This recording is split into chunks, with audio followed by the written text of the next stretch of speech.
Hello, everybody.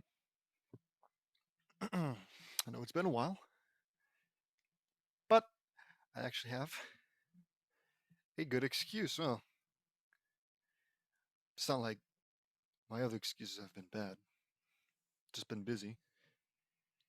Those are my other excuses, that I'm busy. But this excuse will knock those ones out of the park. I had my wisdom teeth removed. Uh, all four of them. So, yeah. But as of now, talking does not hurt, nor does moving my teeth, nor does eating.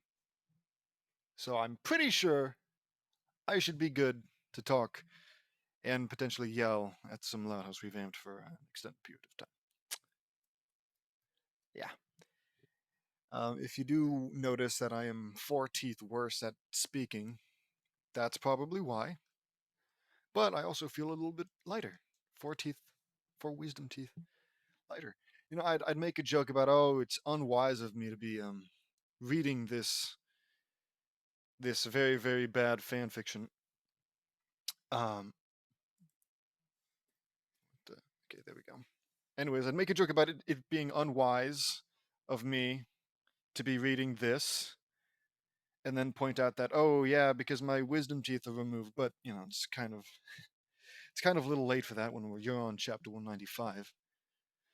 The last 194 were all with wisdom teeth, so I guess, I don't know, expect the worst. I did intend to like the day before the operation, I guess. The day before my teeth were going to be pulled out, let's just say that. The day before, I had intended to make an audiobook installment. Uh, but then I realized that we had to go and get, go shopping for soft foods, like mashed potatoes and yogurt. So that happened, and I kind of forgot about it. My mistake. But now I'm back, and I'm excited. This was in 2018. I don't know. That feels weird. Okay, whatever. Let's not waste too much time here. Ah, let me take a sip.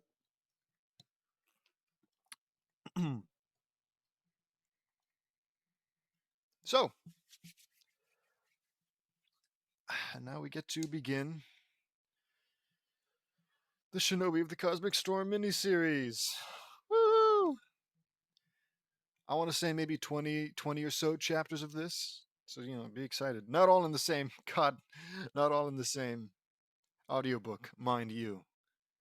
But we're going to be on this for a while. So, chapter 195, Shinobi of the Cosmic Storm, part 1. It's probably going to be another Naruto chapter. I could almost forgive all of the Naruto chapters, the semi-regular Naruto chapters, if it weren't for the fact that there are also semi-regular Naruto miniseries, multiple miniseries. It's like, it's too much, man. And how many times does he has to, relive it, redo it every time? It's like, it's not like anything ever changes other than like, oh, what color is Naruto going to be when he unlocks his superpowers? It's never different. If he ever did anything different, like, oh, this time this guy is the bad guy, or this time these guys are the good guys and these guys are the bad guys. Whoa, how unexpected. No, no, no. It's always, we go in, Sasuke sucks, the council or whatever suck, and the Uchihas suck. And then, some of the stereotypical villains suck. A couple beautiful girls come along, pledge themselves to Naruto regardless of age. And okay, I'm getting ahead of myself. I don't even know if it is Naruto yet. Okay, never mind. Excuse me. Sorry, that. Well, that justifies it. And here I was planning on cutting all this out because I didn't actually know if it was Naruto, but it is. Thank goodness. Okay, whatever. Let's not waste too much time. I've already spent like at least 5 minutes talking about nonsense. Nicole and Lincoln were in the simulator doing an exercise. The exercise was going to start at when Naruto was saving Sakura in the park from bullies. The exercise began, and Nicole and Lincoln found themselves in the leaf when Naruto was 7 years old. All right, we have to find Naruto and Sakura, and we're going to train them in everything we know and more, says Nicole. Again! Don't forget, again. Again and again and again. Keep it, it's 50th time's the charm. But that implies that the other ones were messed up. Not in James's eyes. Of course, maybe it's like 50th time's the charm for this to be a good installment of Naruto related stuff. Okay. Okay, Nicole, says Lincoln. And this is Nicole, JD's future daughter, hanging out with. Somehow that's less of a creepy friendship, Nicole and Lincoln, because I'm pretty sure they're probably closer in age. I would hope so. Look at the size of that forehead, says question mark. It's huge, says question mark. Nicole and Lincoln found Sakura being bullied. Speak of the devil, and he shall come. We found Sakura. Let's go, says Nicole. All right, says Lincoln. They go to the bullies, and just as a bully was about to land a punch, Nicole grabbed his hand. Leave her alone, you little pest, says Nicole. Yeah, beat up those kids. I assume they're kids, since Sakura's 7, unless it's for some reason some adults, but I feel like James is not beneath, not above, I should say, not above beating up kids. I'm sure he's done it before. Okay. Nicole threw him. Nicole threw him far, and he crashed into the bathhouse of the hot springs. You morons better run if you know what's good for you, unless you want this day to be the last day of your lives, says Lincoln. Naruto appeared. Yeah, what he said, says Naruto.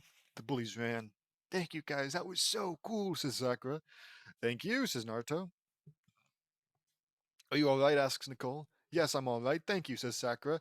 No problem. I'm Nicole Knudsen, says Nicole. I'm Lincoln Loud, says Lincoln. And I'm Naruto. And I'm Naruto Uzumaki Namikaze, says Naruto. It's a pleasure to meet you all. I'm Sakura Haruno, says Sakura. Let's go to Naruto's apartment so we can talk to Naruto. What? Let's go to Naruto's apartment so we can talk to Naruto. Naruto has an apartment? He's 7. Right? He's 7, right? Whatever. Uh, And why do I have to go to his apartment to talk to Naruto? He's right there. Whatever. Okay, says Sakura. Nicole and Lincoln took Naruto and Sakura to his apartment and revealed everything about Naruto's heritage, Jinchuriki status, reasons, and more. Naruto was shocked. Sakura was horrified. Naruto accepted why his mom and dad did what they had to do, and that they loved him because, if he didn't just do it like that, snap his fingers and accept it, he would have to. James would have to. Um, maybe write some kind of intense character uh, emotion experiencing whatever. I'm not saying this right.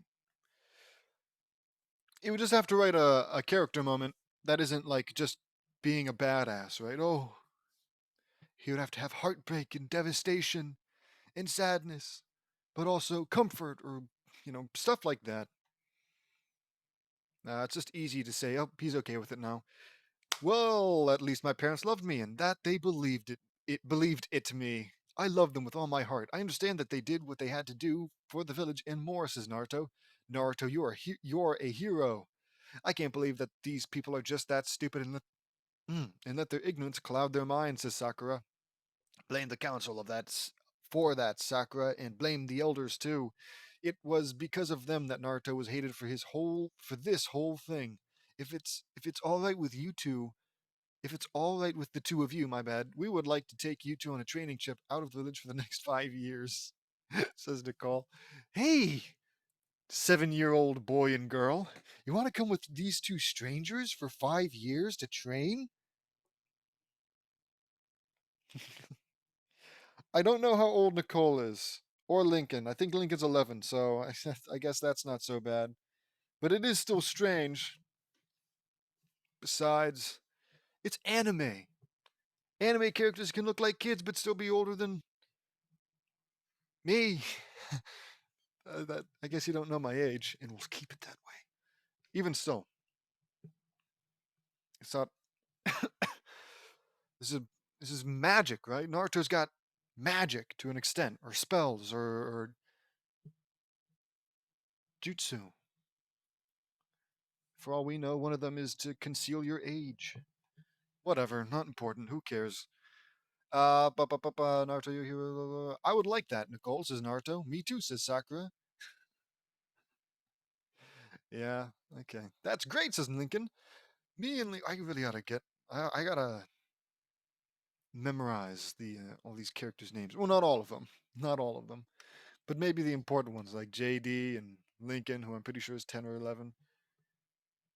I guess Furi. And at least some of the other loud kids. And I guess some of the Knudsen kids too.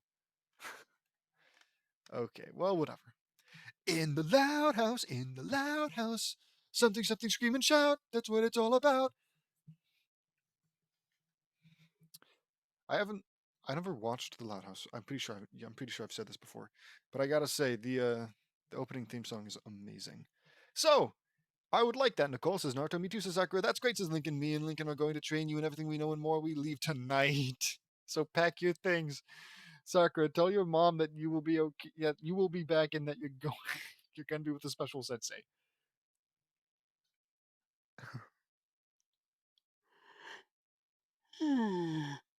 Excuse me. Yeah, I'm sure they'll take that well. It's like, oh yeah, hey mom. Wait, is it mom and dad?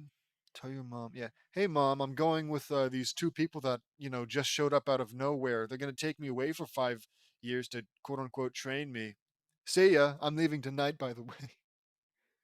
So it's like, okay, honey, have fun. Okay, says Sakura.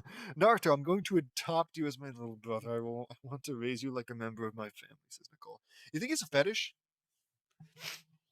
A fetish or some other kind of fixation or desire of James Knudsen, the real James Knudsen, to just be related to Naruto in some way.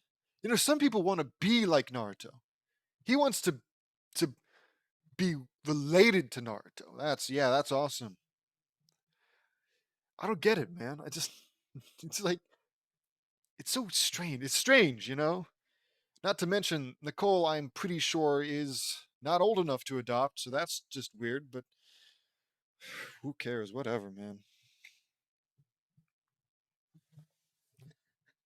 Yeah, I like to go up to little kids that have never seen me before and ask them if, hey, do you want to be my little brother? That's not creepy at all. Okay, so Naruto was overjoyed and he hugged Nicole. Yeah, sure. Thank you, sis. Well, that was quick. Thank you, says Naruto. You're welcome, little brother. Now we have to leave notes for all your friends and the Hokage and let them know that we'll be back.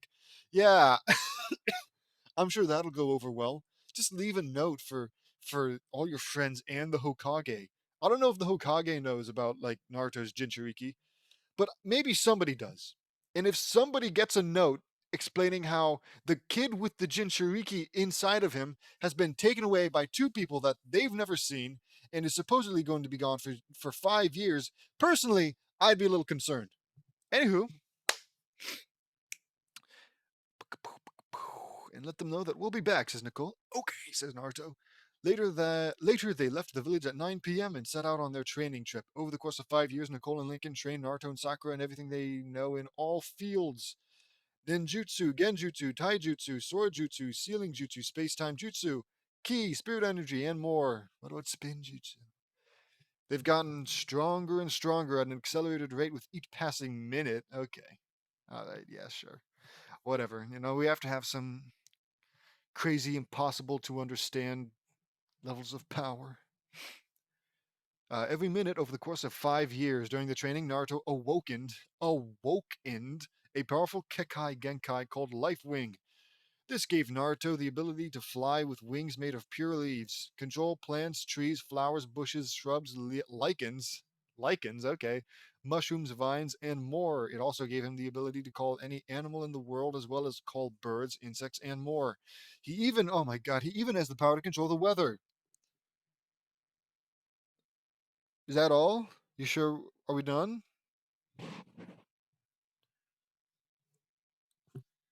Okay.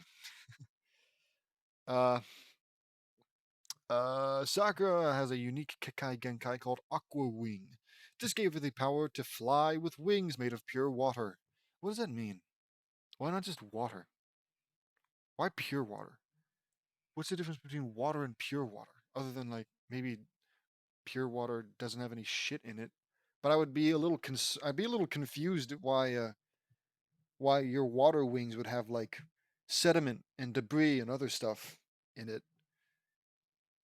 It's just I feel like it doesn't need to be said. Whatever. Create water anywhere, regardless of the conditions. Call forth fish and even summon mermaids. Thank goodness. That's also got to be one of his fetishes, right? Mermaids, because it always comes up. It always comes up. Mermaid senses just so funny. She can even control water and use it as a powerful weapon. They had to do all their training on different planets. No, they didn't, because of some of their powers were incredibly destructive and they couldn't afford the risk of causing damage on a devastating scale. When the 5 years were done, they were on their way back to the Leaf. Yeah. We trained on different planets, but now we're back. Both of us. Safety of the planet be damned. They are what? A whopping 12 years old now? I'm sure they'll use it responsibly. 5 years later, Kotetsu and Izumo were bored out of their minds watching over the gate into the village. This is so boring, says Kotetsu. I know, nothing is ever gonna happen, says Izumo. Let's not spoil that. But then they saw Nicole, Link, and Naruto and Sakura approaching the gate, and with them was a girl with mint green hair, and she was dressed in aqua green,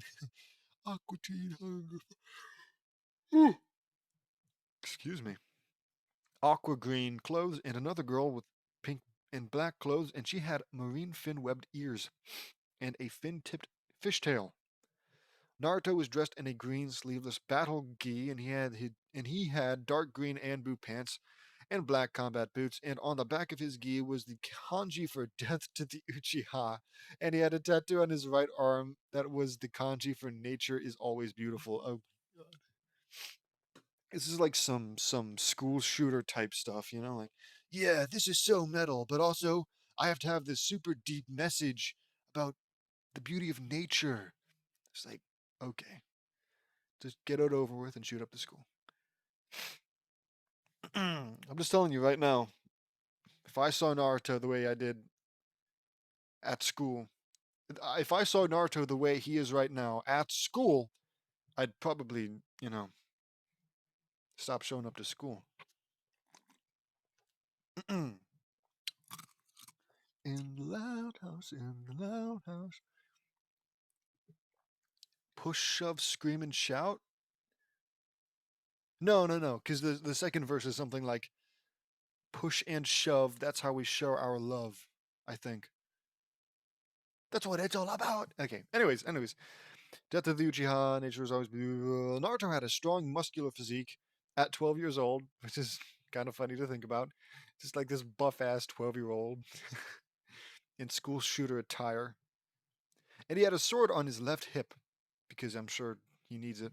Sakura was dressed in a sleeveless red battle kimono, and she had red Anbu pants and black combat boots on the back, and on the back of her battle kimono was the kanji for the only good Uchiha, dead Uchiha. And on her arm was a tattoo that was the kanji for the ocean's beauty.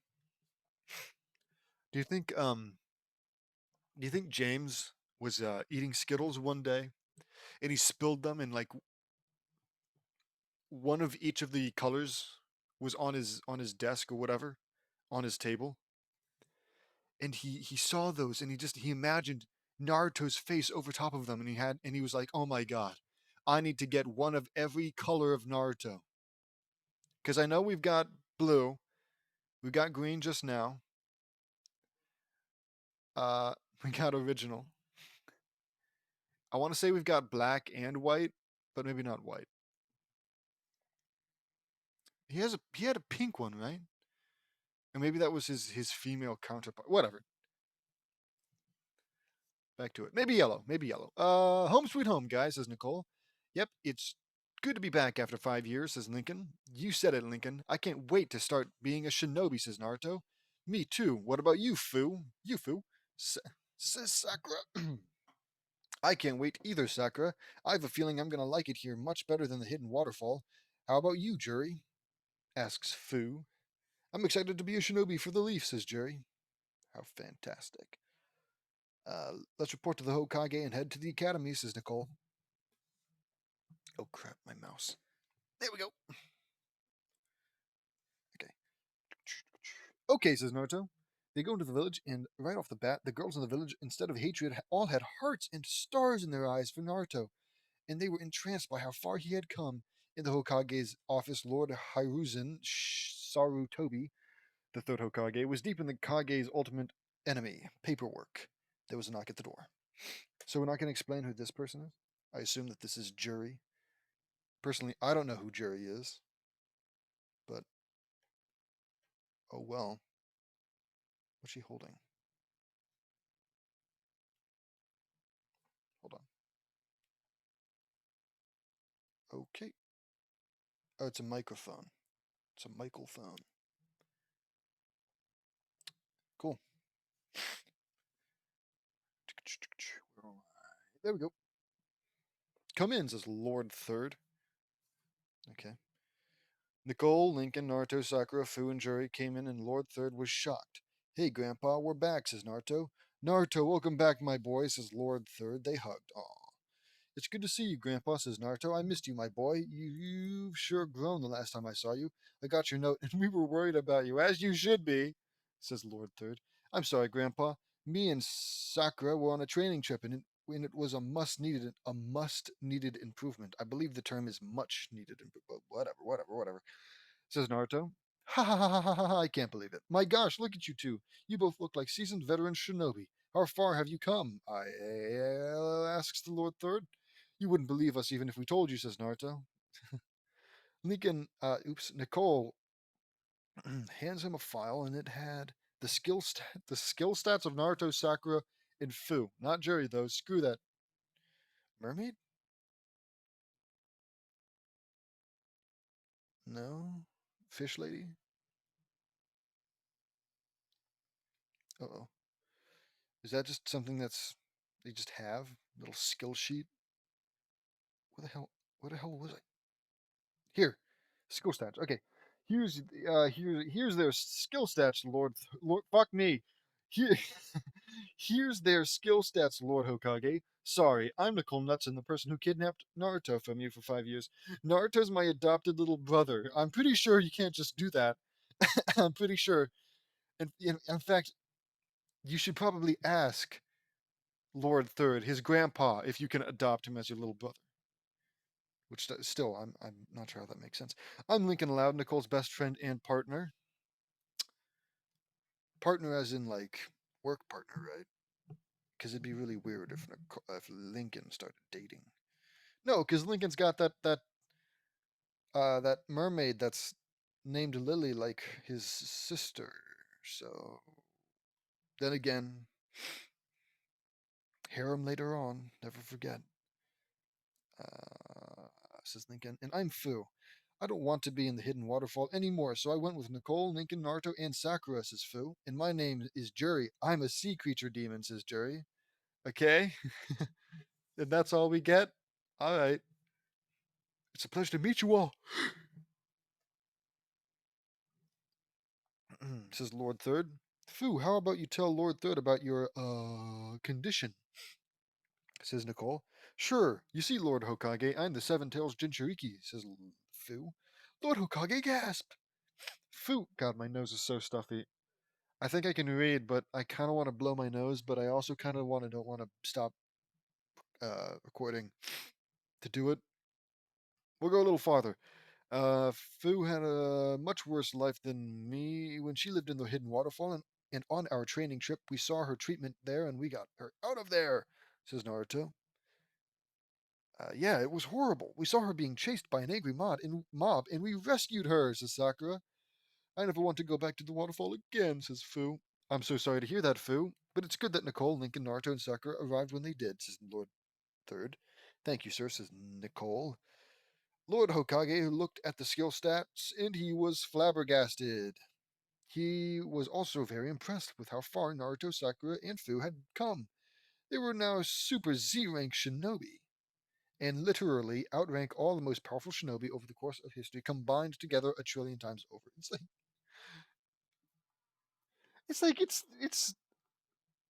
I feel like overkill doesn't do it justice, you know? Overkill seems like not intensive enough word. It's like, come on, man. A trillion times over. It's like you could have just ended it with all of them combined and it would have been plenty powerful. I can guarantee you that much.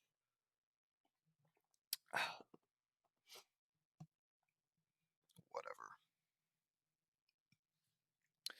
Naruto has an IQ of 330, and he is now the strongest and smartest shinobi ever. Sakura has an IQ of 325 because she has to be stupider than Naruto. And she's the smartest and strongest kunoichi.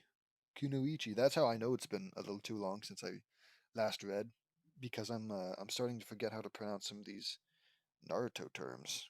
Kunoichi.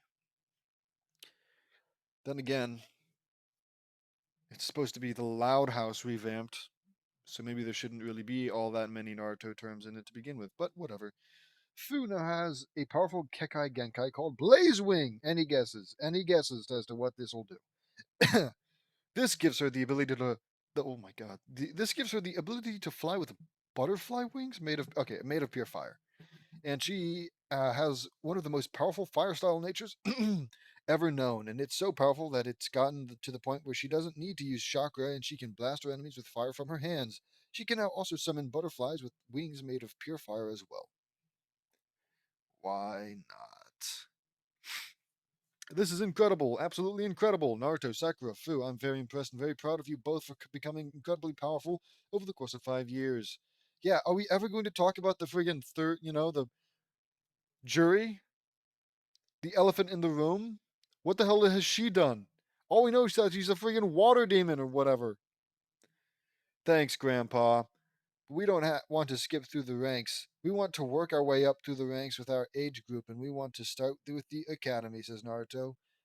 I'm sure that's for a good reason, yes? I'm sure it's because he wants to, as he said, do it. Oh crap. Rise up through the ranks with our age group. Yeah, he wants to do it naturally because of honor and not because, it's a flex. Everybody gets to see how much stronger he is and fawn over him. And Sasuke gets, tortured, basically.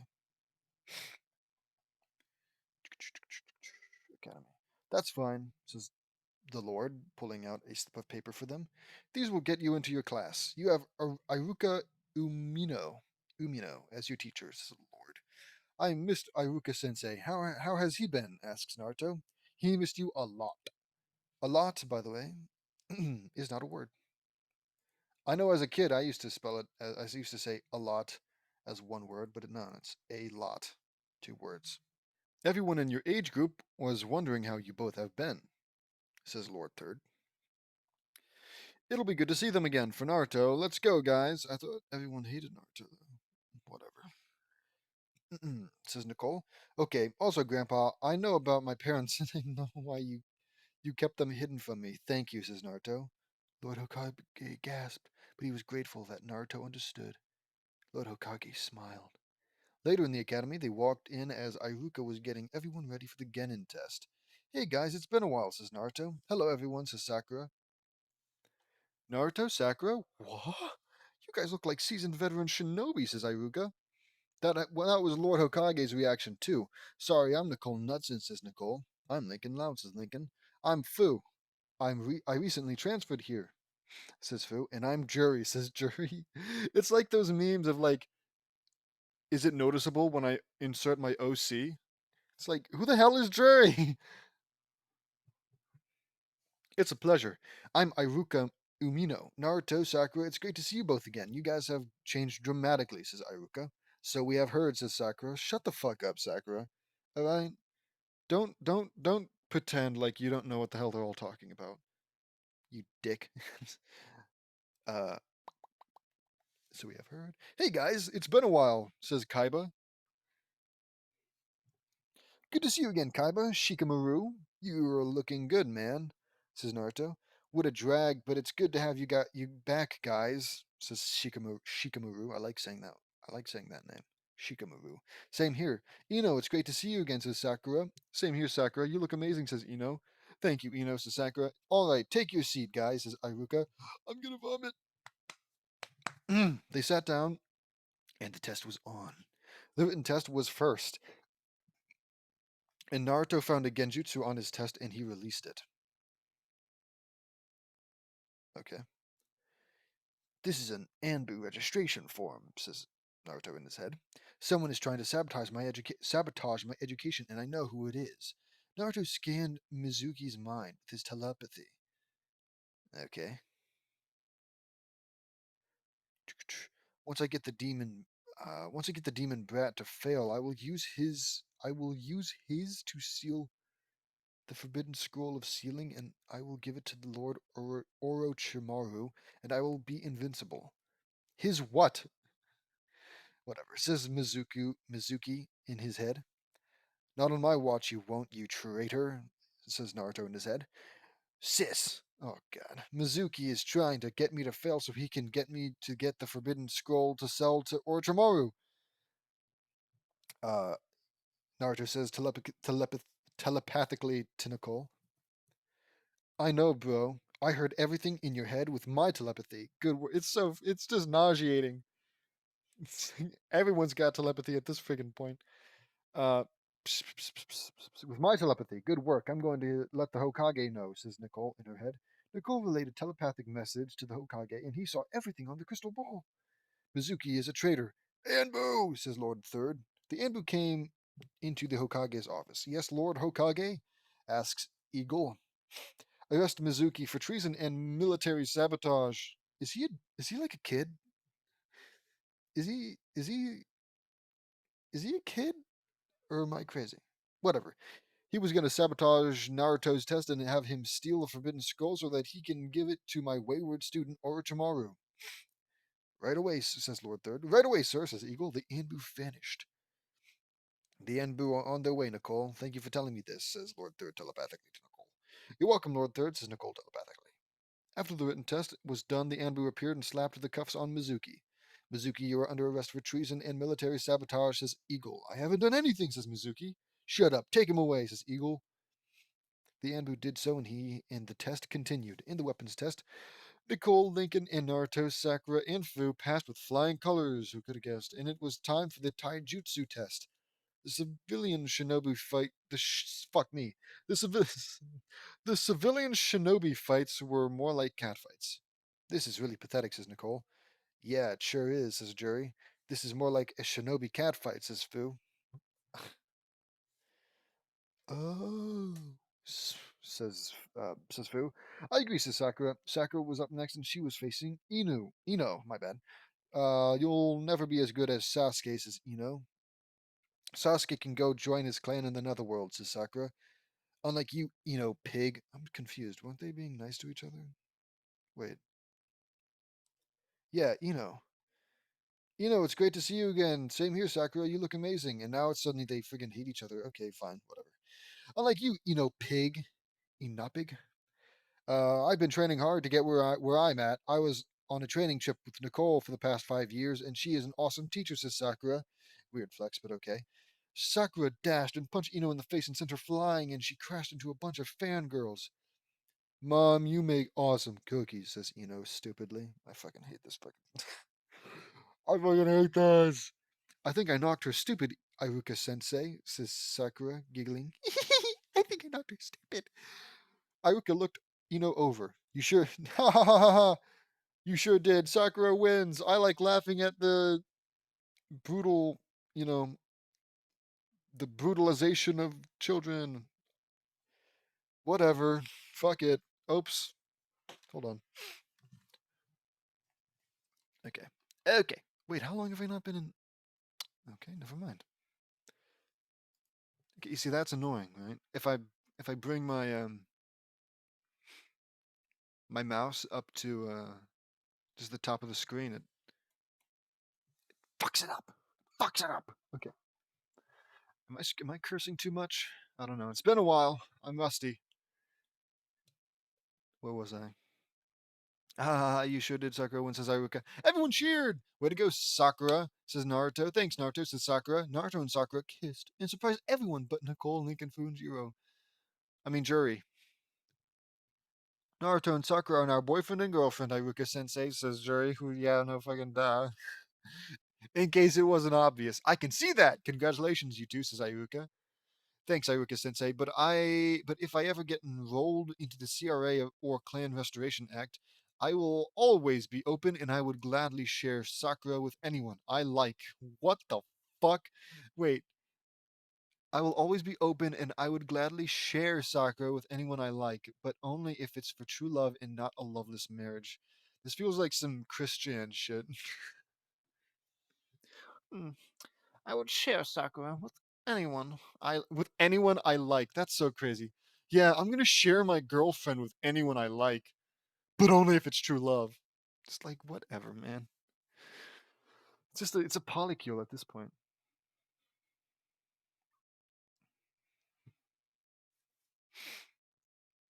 Guarantee you, the only reason that James Knudsen is so into the idea of polyamory is because he's just horny, and he's like, well, I want all the girls. I want all the girls. It's got nothing to do with if he like genuinely falls in love with them. But if they're even a little bit attractive, oh, I gotta have them all. I gotta have them all.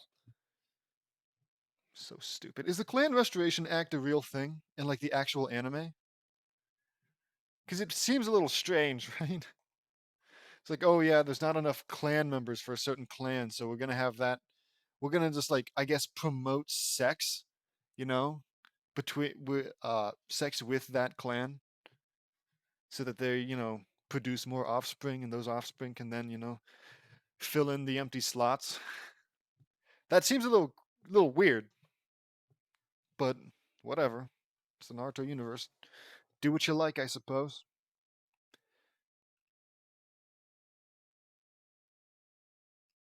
Uh, uh,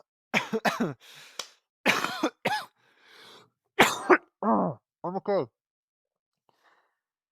But only if it's true love and not a loveless marriage, says Naruto. That's a very noble decision, Naruto. It's a very weird decision. Okay?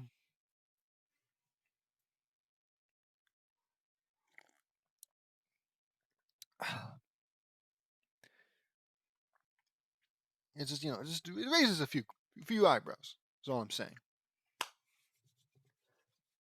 Where was I? It's a very noble decision, Naruto. All right, Nicole Nutson and Sasuke Uchiha, says Iruka. This is gonna be good. Weird that it's not gonna be Naruto, but whatever. Nicole and Sasuke stepped into the ring. You should give up now and quit being a shinobi. There's no place for people like you. Only I have that power because I'm an elite. You're the best of the best, says Sasuke. He's evil! Kill him, Nicole! Kill him! Are you finished barking your mouth off, or are we gonna fight? Asks Nicole. Nicole then dashed and kicked Sasuke in the face and sent him crashing through the wall. Crash! Oh, that was a waste of my time, says Nicole. Nicole walked away and Sasuke got up. You wretch! He flies he flies through hand signs. Fire style fireball jutsu, says Sasuke. You know what? Considering they said that uh, Naruto and Sakura are stronger than all the shinobi throughout history, times a trillion, I guess that wasn't said about Nicole, but if Nicole was able to train them to be that strong, it's not unbelievable to believe that she's, similar in power. Genuinely kudos to Sasuke for not only taking the hit, surviving it, but also getting up and then continuing to fight. James wants to try his best to paint Sasuke as uh, this evil, crazy bastard who just wants to kill everyone and I don't know win the world or whatever. But at the same time, he created this super inspiring guy that, despite the odds, despite the fact that his sworn enemy is always stronger than him, he doesn't give up. He continues to fight and to push, and he also never caves in on his morals, even when he's so incredible. He's done right. Nothing, they take away his power and they, I don't know, cut off some of his limbs and they trap him in prison. He doesn't give up on his hatred for Naruto. So honestly, good for him. Good for him. Naruto wishes he was as tough as Sasuke. Sasuke is standing up to some guy who's like, a trillion times more powerful than him, and he's using only what he has gotten. Well, I think actually it's like multiple times it's been explained that Sasuke was like given power by Orochimaru, I think. But regardless, between the two of them, I'd say Naruto got the bigger handout. That being said, where was I? Fireball Jutsu. Sasuke fired a fireball at Nicole, but she deflected it right back at Sasuke. Ayuka was shocked that Nicole did that, and the fireball exploded, and when it hit the wall, boom! Sasuke was panting in exhaustion. That was pathetic, says Nicole. Use of jutsu is not allowed. Sasuke is disqualified, and Nicole wins by default, says Aruka. Oh, thank goodness. Hey, actually, I'd use that to rage bait her. Oh, you only won. You only won on a technicality. And then she'd like go and kill me for saying that because how could I ever be mean to her? She's the best. I will kill you for this, girl, says Sasuke. Sasuke pulled out a kunai and charged towards Nicole. Nicole then kicked Sasuke in the crotch. Ding. Sasuke dropped like a sack of potatoes. You are pathetic, says Nicole. Nicole walked away. Nice job, sis, says Naruto. Thanks, little bro, says Nicole. How it, now it is, yeah, now it is time to demonstrate some of their jutsu. All right, if any of you have any jutsu you would like to show, raise your hand, says Iruka. They did so, of course. I have 10 techniques. Okay. Okay, great. I have 10 techniques I would like to show you, but some of them are incredibly destructive and they can cause a lot of people to get hurt and destroy much of the village, so we'd better go to a training ground away from the village, says Nicole. Ah, good thinking, Nicole. All right, class, let's go to Training Ground 16, says Iruka. They went to Training Ground 16, and Nicole was stood ready. Okay, here's my first technique. You might want to brace yourself, says Nicole.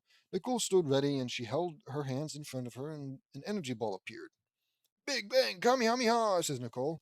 Nicole fired a powerful energy blast, and the level of the power coming from it was incredible. It hit the ground, and it exploded with incredible power. Kaboom.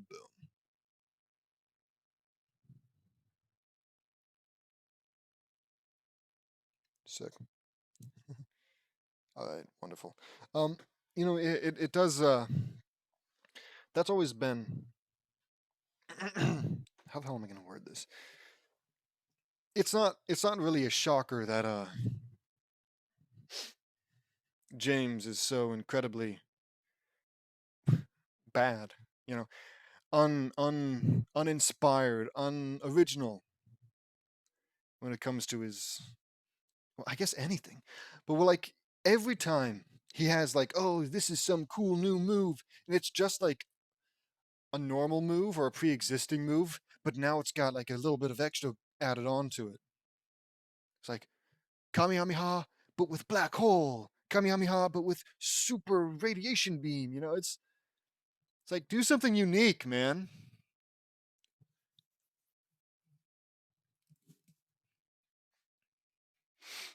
Like I don't know, have like a move where like you you claw at the air and it creates little rips in space or some shit like that. That'd be cool, you know? Stuff like that. Anything that isn't just, yeah, it's just a move, but now it's even more powerful than it's like so boring, man. When the smoke cleared, part of the training ground was now a huge smoldering crater. Whoa, what power, says Shikamaru. That was unbelievable, says Choji. The power from that blast was so intense that it makes my insects shake with fear, says Shino. Okay. That was incredible, says Ino. Ino has an ice bag on her head and she has a nasty bruise on her. Okay. What was that? Asks Iruka. That was one of my most powerful attacks, the Big Bang Kamehameha. It's a wave of ki, says Nicole. Iruka was flabbergasted. But that's impossible. No ninja alive can use the physical component of chakra in its entirety, says Iruka. Not until now. Ki is far more powerful and more destructive than chakra, and it possesses enough power to completely obliterate an entire planet in the blink of an eye, says Nicole. That is incredible. I can't believe that ki packs that much power, says Iruka. Me neither. It's unbelievable, says Choji. The power it has is amazing, says Hanada. Oh, yeah, says Nicole. Lord Hokage appeared. What's going on here? Are we under attack? Asks Lord Third. No, Lord Hokage, I was demonstrating my ability to use ki, says Nicole. Ah, yes. Your skill field said that you, Lincoln, Naruto, Sakura, Fu, and Juri can use ki. That is really impressive, says Lord Hokage. Thank you, sir. I'm sorry for bringing cause for alarm, says Nicole. That's all right, Nicole, says Lord Third. Here's my second technique. But I don't want to hurt any of our friends, so I need a different volunteer. What the hell does that mean? Says Nicole. Yeah, I don't want to hurt anybody I know, so give me a prisoner of war. It's just, yeah, let's execute somebody. Don't worry. It's okay, they're a criminal. I have just the person. I'll be right back, says Lord Third. Lord Hokage body flickered to the Leaf Prison and came back with a criminal. This is one of our death row criminals. He is Kyoga? Whatever. Kyoga Wildcat Nakamori. He was on death row for killing 50 civilians in a ruthless killing spree over the course of 2 months, says Lord Third. He's perfect, Lord Hokage, says Nicole. Kyoga spat at them, and Naruto punched him in the face. Nice shot, Naruto, says Lord Third. Thank you, Grandpa, says Naruto. Lord Third tied Kyoga, I still don't know how to say it. Whatever, Kyoga to a post. All right, this is gonna be awesome, says Nicole. This is gonna be so sweet. And then they just fucking kill a guy. I know he's a criminal, and you kill 50 people. Maybe you deserve to die for that. But it's just like nobody should be this excited about it. Nobody should be like, everybody gather around, I'm about to do the coolest execution. It's a little morbid. It's all I'm saying. All right, this is gonna be awesome, says Nicole. She held out her right arm, and a black dragon made of pure fire appeared around it, and it was in the middle of a ring of pure black fire. Mind you, this could have probably been done on a friggin' just a dummy, right? Or nothing. You could have just found like a rock and did it on them. Whatever. Pure black fire. Get ready, Kyoga. You're going to be pulled into oblivion. You're about to be sacrificed to the dragon of the darkness flame. Such a cool name, says Nicole. Black fire appeared all over the training ground, and the murderous intent coming from it was absolutely unbelievable. Yeah. Oh yeah, the good guys and their superpowers that have quote unquote murderous intent. It was so strong that it was making some of the weaker minded kids puke their guts out. Gross. This murderous intent I'm feeling is intense. What is that? Asks Lord Third. You'll see, Grandpa. Watch, says Naruto. Here it comes, Kyoga. For dragon of the fucking fuck, dragon of the darkness flame, says Nicole. Nicole fired a dragon made of pure black fire, and the heat coming off it was as powerful as the heat from a nuclear explosion. If that were true, I think everyone here would be dead. It hit Kyoga and it exploded into an enormous pillar of black fire. Whoa, says Naruto. Unbelievable, says Ino. The murderous intent from that fire was intense, says Shino. I'm really scared, says Nada. What was that? Asks Iruka. What is this from? Dragon of the Darkness Flame. Yeah, I don't know what that's from. Was that? That was the Dragon of the Darkness Flame. It's a spirit energy technique. I call upon the black fuck? Sorry. I call upon the black fires of the netherworld, and it unleashes a dragon made entirely out of black fire. I really hope that someday soon they start cursing, because I'm sick and tired of saying netherworld, right? It's just like, just say hell, okay? Hell isn't even that big of a curse word, you moron. It's like low. It's like on one of the lowest tiers of curse words. I'd say it's lower than damn, maybe. Anyways, Netherworld introduces a dragon made out of entirely of black fire. These flames are hotter than the sun, and anything that it hits will be incinerated in an instant. Look, explains Nicole. Hotter than the sun. You said it was hotter than a nuclear blast. I guess it could, if it is hotter than a nuclear blast, that doesn't mean it has to be colder than the sun. I just feel like if you're going to try and explain about how hot it is, uh, as it's happening, you may as well say that it's hotter than the sun. Whatever. Not important. They saw that Kyoga was completely reduced to a pile of burning ashes. That is incredible. I can't believe that a technique like that can destroy someone that quickly, says Lord Third. That technique still scares me even further, even after the whole dark tournament from a while ago, says Jury. I know Jury, says Naruto. What the hell does that mean? Who is Jury? Here's my third technique. First is fire. First is fire. Is that what it's called? Evidently not. Says Nicole. Nicole formed a huge ball of fire in the palm of her hand, and it made her look like she was holding the sun in the palm of her hand. Whoa, look at the size of that fireball, says Ino. It sure is huge, says Fu. Fire style, fire heaven. Yeah, heaven, says Nicole. Whoa. What is this from? Katten. I don't know what that means. Damn it. Damn it. Yeah, I don't know who that is. Nicole threw the massive ball of fire, and it exploded when it hit the forest, and the forest was engulfed in flames. What a dick! Isn't your good friend, your little brother Naruto, like literally nature dude right now? Right? He's got green. He's got earth wings. He's got uh, the ability to control animals and shit. And you just like engulf an entire forest in fire. Yeah, even if you can excuse trees dying, there were like absolutely gotta be at least a few animals that just fucking. Here comes the sun. Doo doo doo doo. That is incredible, says Iruka. It sure is, says Jury. That has to be the strongest fire style jutsu I've ever seen, says Lord Third. It's not my most powerful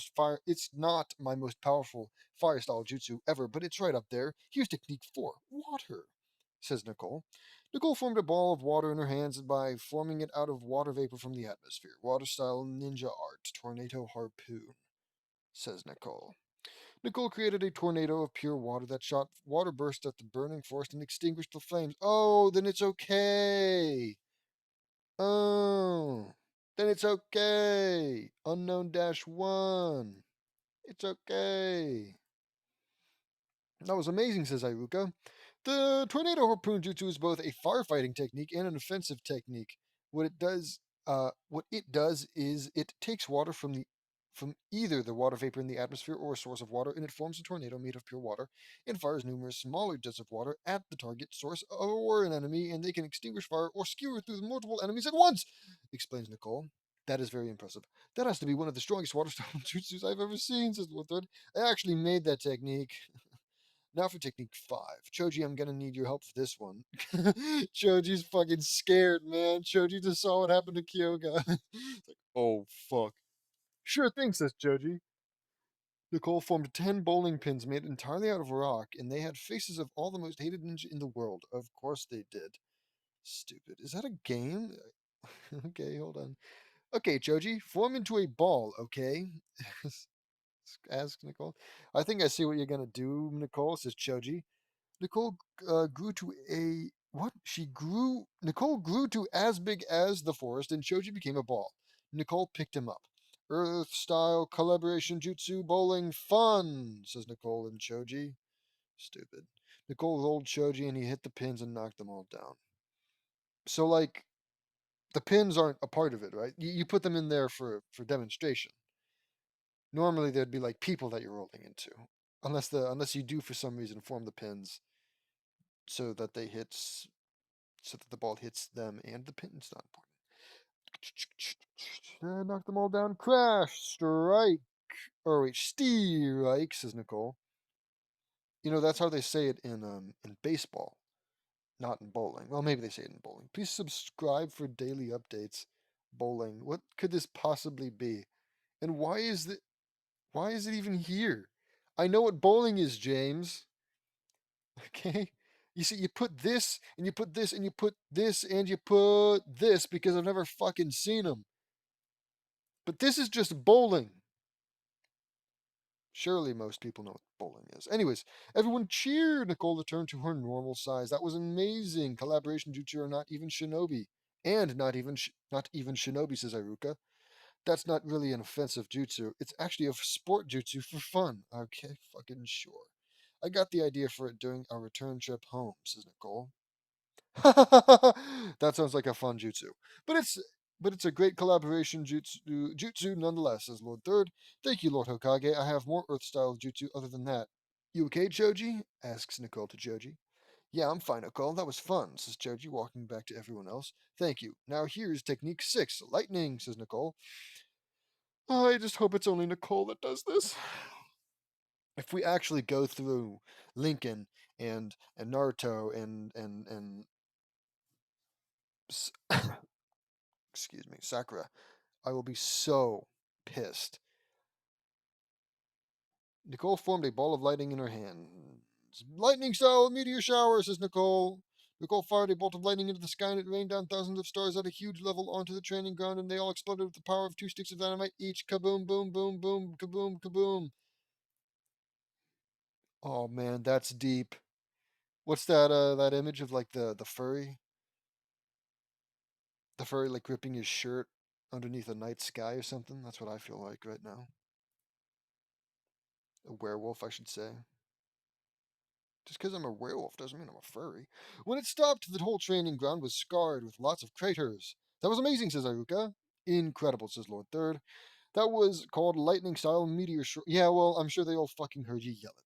I fire a ball of lightning up into the sky and it rains down meteors that pack the explosive power of 2 paper bombs each. Escape from a technique like this is completely impossible. It can hit many enemies all at once, but it doesn't hit my friends and allies. Of course it doesn't. God forbid there be any kind of, drawback to anything you ever do, Nicole. Everybody give it a round of applause for Nicole. Basically, she takes after her father very well. Okay. That was amazing, says Iruka. Iruka. Let me take a sip.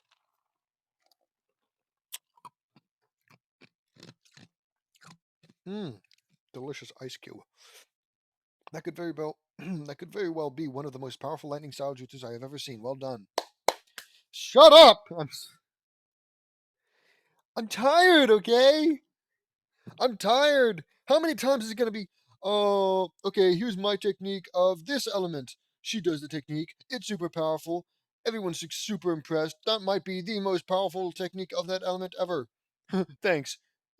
It's not even my most powerful. Anyways, next one. It's like, dude! Who enjoys this? Why did he call it the Loud House Revamped when all he really wanted to do was make a fucking Naruto fanfiction? Better question, why didn't he just make a separate fanfiction for each? It wouldn't surprise me if this is also the longest Naruto fanfiction just because of how much fucking. Oh my god, because we got thousands more, alright? We got like so many more chapters. It could genuinely be like a solid 50% of them could be Naruto chapters, as far as I can tell. Thank you, Lord Hokage. Here's my 7th technique, wind, says Nicole. Nicole formed a suit of wind armor around her body. Wind style ninja art armor of Kazen. Excuse me. Kazagen. Kazagen, says Nicole. That is amazing. Look at the wind around her. Wow, that is amazing. Is that a. No, no, no. That's. I was gonna say, is that a Bleach character? But I don't watch Bleach. I've only seen bits and pieces. But some part of this chakra mode. Maybe it is this Naruto. That is amazing. Look at the wind around her. Says incredible. Says Lord Third. Oh my god. Uh, this is my armor of Kazejin. What it does is it forms a suit of armor made entirely out of the wind style chakra, and it defends me against all attacks, and it's extremely strong and resilient. It's like you're wearing a hurricane around your body, and it also strengthens my wind style jutsu tenfold. Fantastic, Nicole. That's incredible, says Ayuka. I agree. Those were very impressive, says Lord Third. Oh no, not anymore. We're done. We only got to wind. Thank you. Here's my eighth. Okay, never mind. My eighth technique. I'm going to do some Kekai Genkai techniques. Here's my trademark technique that got me my moniker. Nicole Knudsen of the Star Dragon, says Nicole.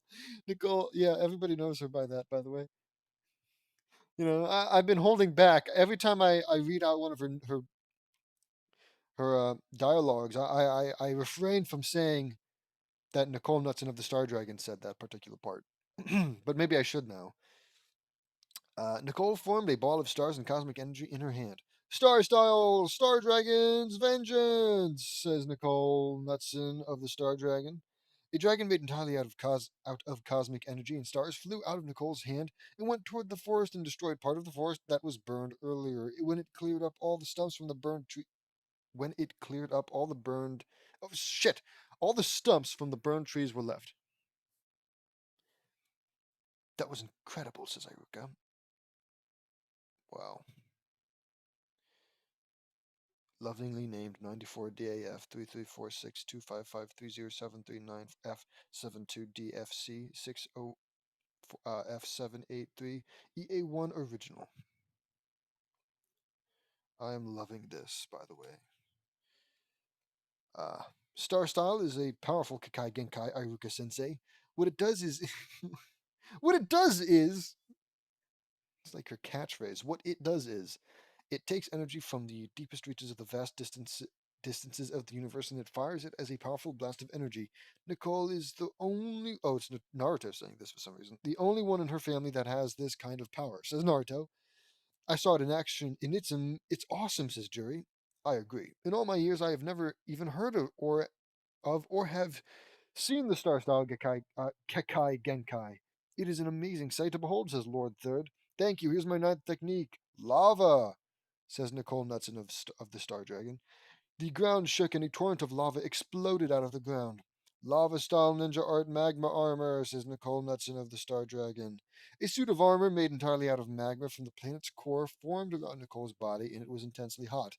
It was making everyone sweat buckets. Whoa, that is wicked hot, says Kaiba. This temperature coming off of that is so hot that it's making me sweat a lot, says Shino. No way. What's with the lizard man? Lava release, chakra mode. No kidding. Whew, I'm sweating buckets. We know! We know, says Sakura. Boy, you can get a major heat rash from that, says Choji. That is insanely hot, says Ayuka. No lie, says Fu. Sorry, guys, this suit of armor has a temperature of 15,000 degrees Fahrenheit, and it can burn anything from 25 feet away. Okay. So you're 25 feet away right now? How can they hear you? Whatever. What my magma armor does is it takes magma from the planet's core and it forms a suit of armor around me and enhances my strength and my lava style jutsu 100-fold. That is, explains Nicole Nuts, another Star Dragon. That is incredible, says Iruka. Yes, that is amazing. Not even the best known lava style users are capable of doing a feat like that, like this, says Lord Third. Actually, there's one person that we know of that can. His name is Roshi of the lava style from the Hidden Rock, and he's the Four Tails Jinchuriki, says Naruto. Yes, I've heard of him. Roshi is considered a tremendous force to be reckoned with, says Lord Third. He also taught me some of his moves and techniques on our training trips, says Fu. Phenomenal. Dude, it's what is that? Oh, it's just his breath, I guess. Cool.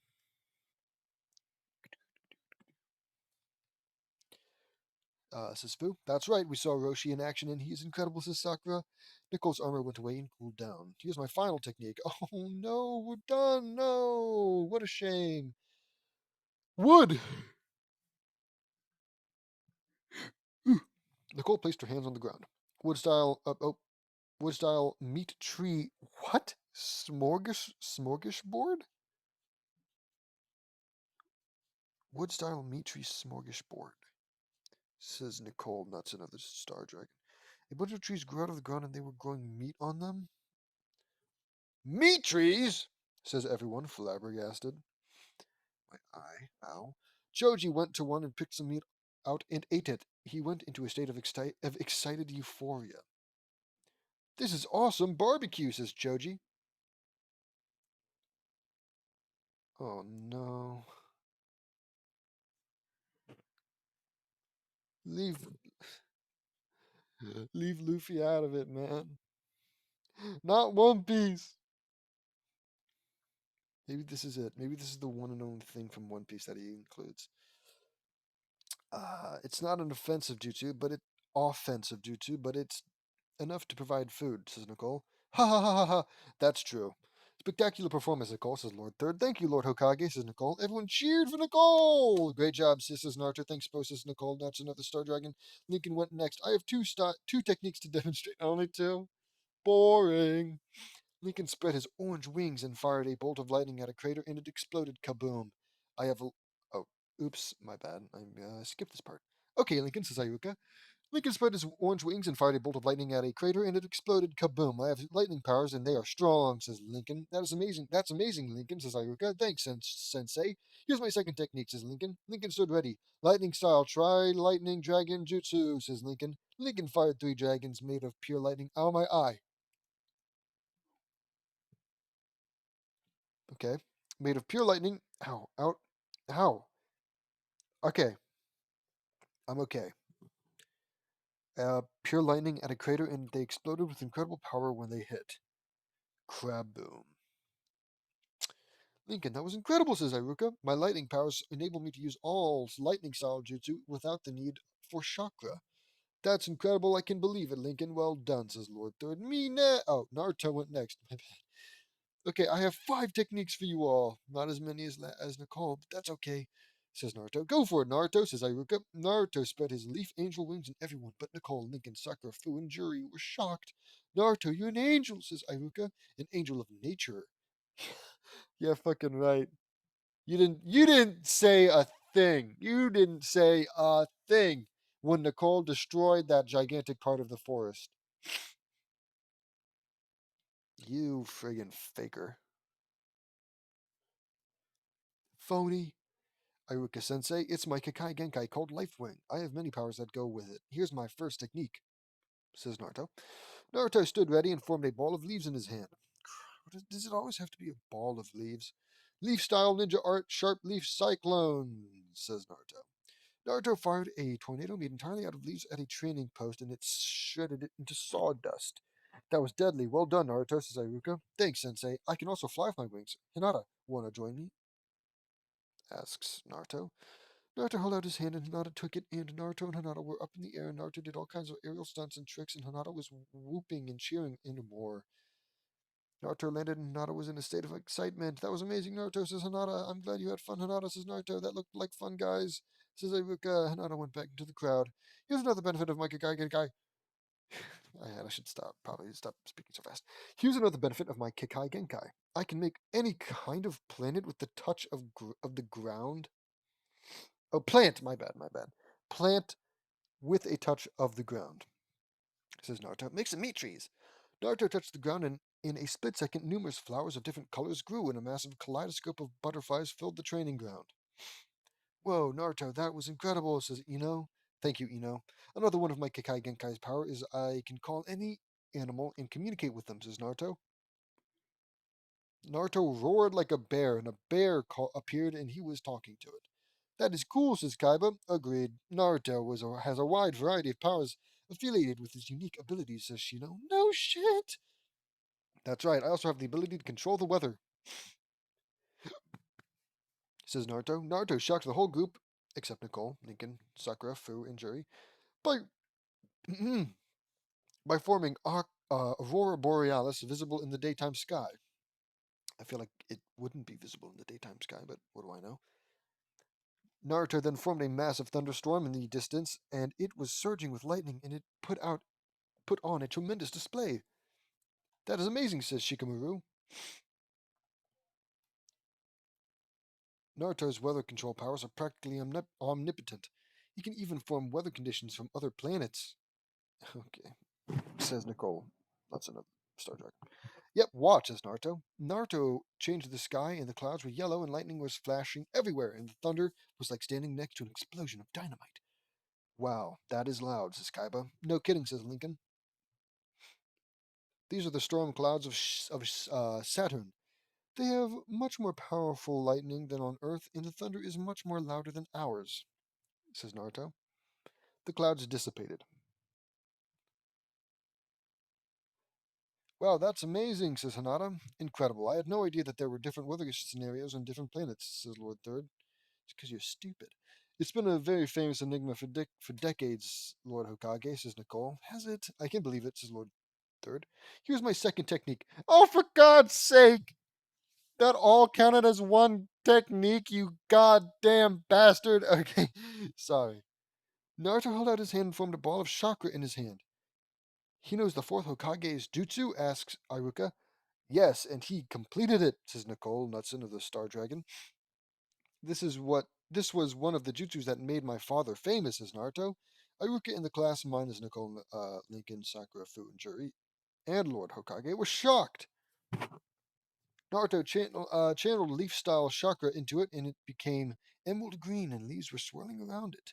Leaf-style leaf storm Rasengan, says Naruto. I almost said renegade. Naruto threw it, and it exploded with incredible power, and it formed into a tree that was 400 feet high and 100 feet wide. Nicole revealed Naruto's heritage and reasons. What? And reasons. Whatever. 10 minutes later, it took everyone. Was floored. What are we talking about? It's all true, everyone. The reason Naruto's heritage was hidden was because Minato had many enemies, and if they found out that Minato had a son, they would try and kill Naruto to get revenge, says Lord Third. That's right, says Naruto. I can't believe that we didn't notice that. The resemblance is completely uncanny. Says Ino. What a drag, says Shikamaru. Lord Minato had an incredible reputation and destroyed much of the Rock's forces, so it should not be surprising, says Shino. That's incredible, says Kaiba. Naruto demonstrated the rest of his techniques, and everyone else did so too. Oh, really? We're not gonna. Oh, come on. Keep it up. Let's keep going. Later, it was time for the ninjutsu portion. Nicole, Lincoln, Naruto, Sakura, Fu, and Jerry passed with flying colors. They had 1 week until team placements. Continues in part 2. I can't friggin' wait. Chapter 196, Shinobi of the Cosmic Storm, P2. This one, I want to say, is a little bit longer. 1 week passed, and it was time for team placements. Nicole, Lincoln, Naruto, Sakura, Fu, and Juri were in the classroom one last time. Iruka came in. All right, and it's now time for team placements. But first, let's announce the Rookie Shinobi and Kunoichi of the year. We have a tie. This year's Rookie Kunoichi are Hanada Hyuga and Sakura Haruno. They cheered for them, says Iruka. They cheered for them. Way to go, girl, says Naruto. Thanks, Naruto, says Sakura. I agree. Now it's time for the Rookie Shinobi and Kunoichi of the year. What? What? You just said the Kunoichi? Whatever. Says Iruka. Hey, guys, whispers Naruto. Shino, Shikamaru, Choji, Kaiba, Sakura, Hinata, Fu, Juri, Shino, haha. Akiko, Nicole, Lincoln, and Amy came to him. I don't know who's gonna get the reward, but I did get word of who isn't going to get it. I swear we've done this little interaction word for word before. I have a feeling I know who it is, bro, whispers Nicole. Nicole is referencing Sasuke.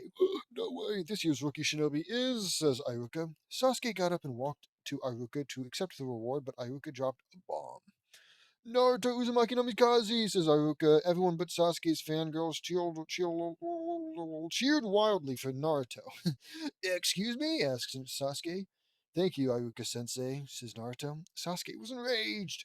You'd better have a good reason why that deadbeat loser is Rookie Shinobi of the Year, not me, says Sasuke. Iruka had had enough. You really think I would give such a prestigious award to a cheater? Says Iruka. Everyone but Nicole, Lincoln, Naruto, Sakura, Fu, and Juri gasped. So that's what Naruto was talking about earlier, says Kaiba. If he hinted something earlier, then yes, that's what he meant, Kaiba, says Iruka. My god, Sasuke was given the dead last status and dropped out of the Rookie Shinobi of the Year awards. Sasuke, who gives a shit? He's already not gotten the awards. It's like, whatever. Sasuke was enraged. I know you had something to do with this, you wretched loser. You will pay dearly for this humiliation, says Iruka in his head.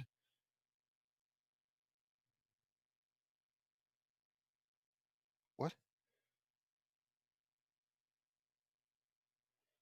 I know you had something to do with this, you wretched loser. You will pay dearly for this, says Iruka in his head.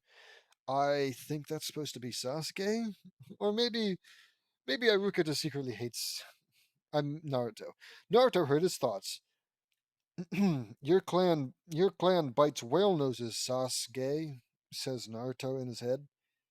Naruto, our hero, everyone, and he is apparently homophobic. This is 2018. It's not even like whatever. I went way too far. Sasuke, you got him. Now for team placement, says Iruka. Teams 1 through 6 are not important.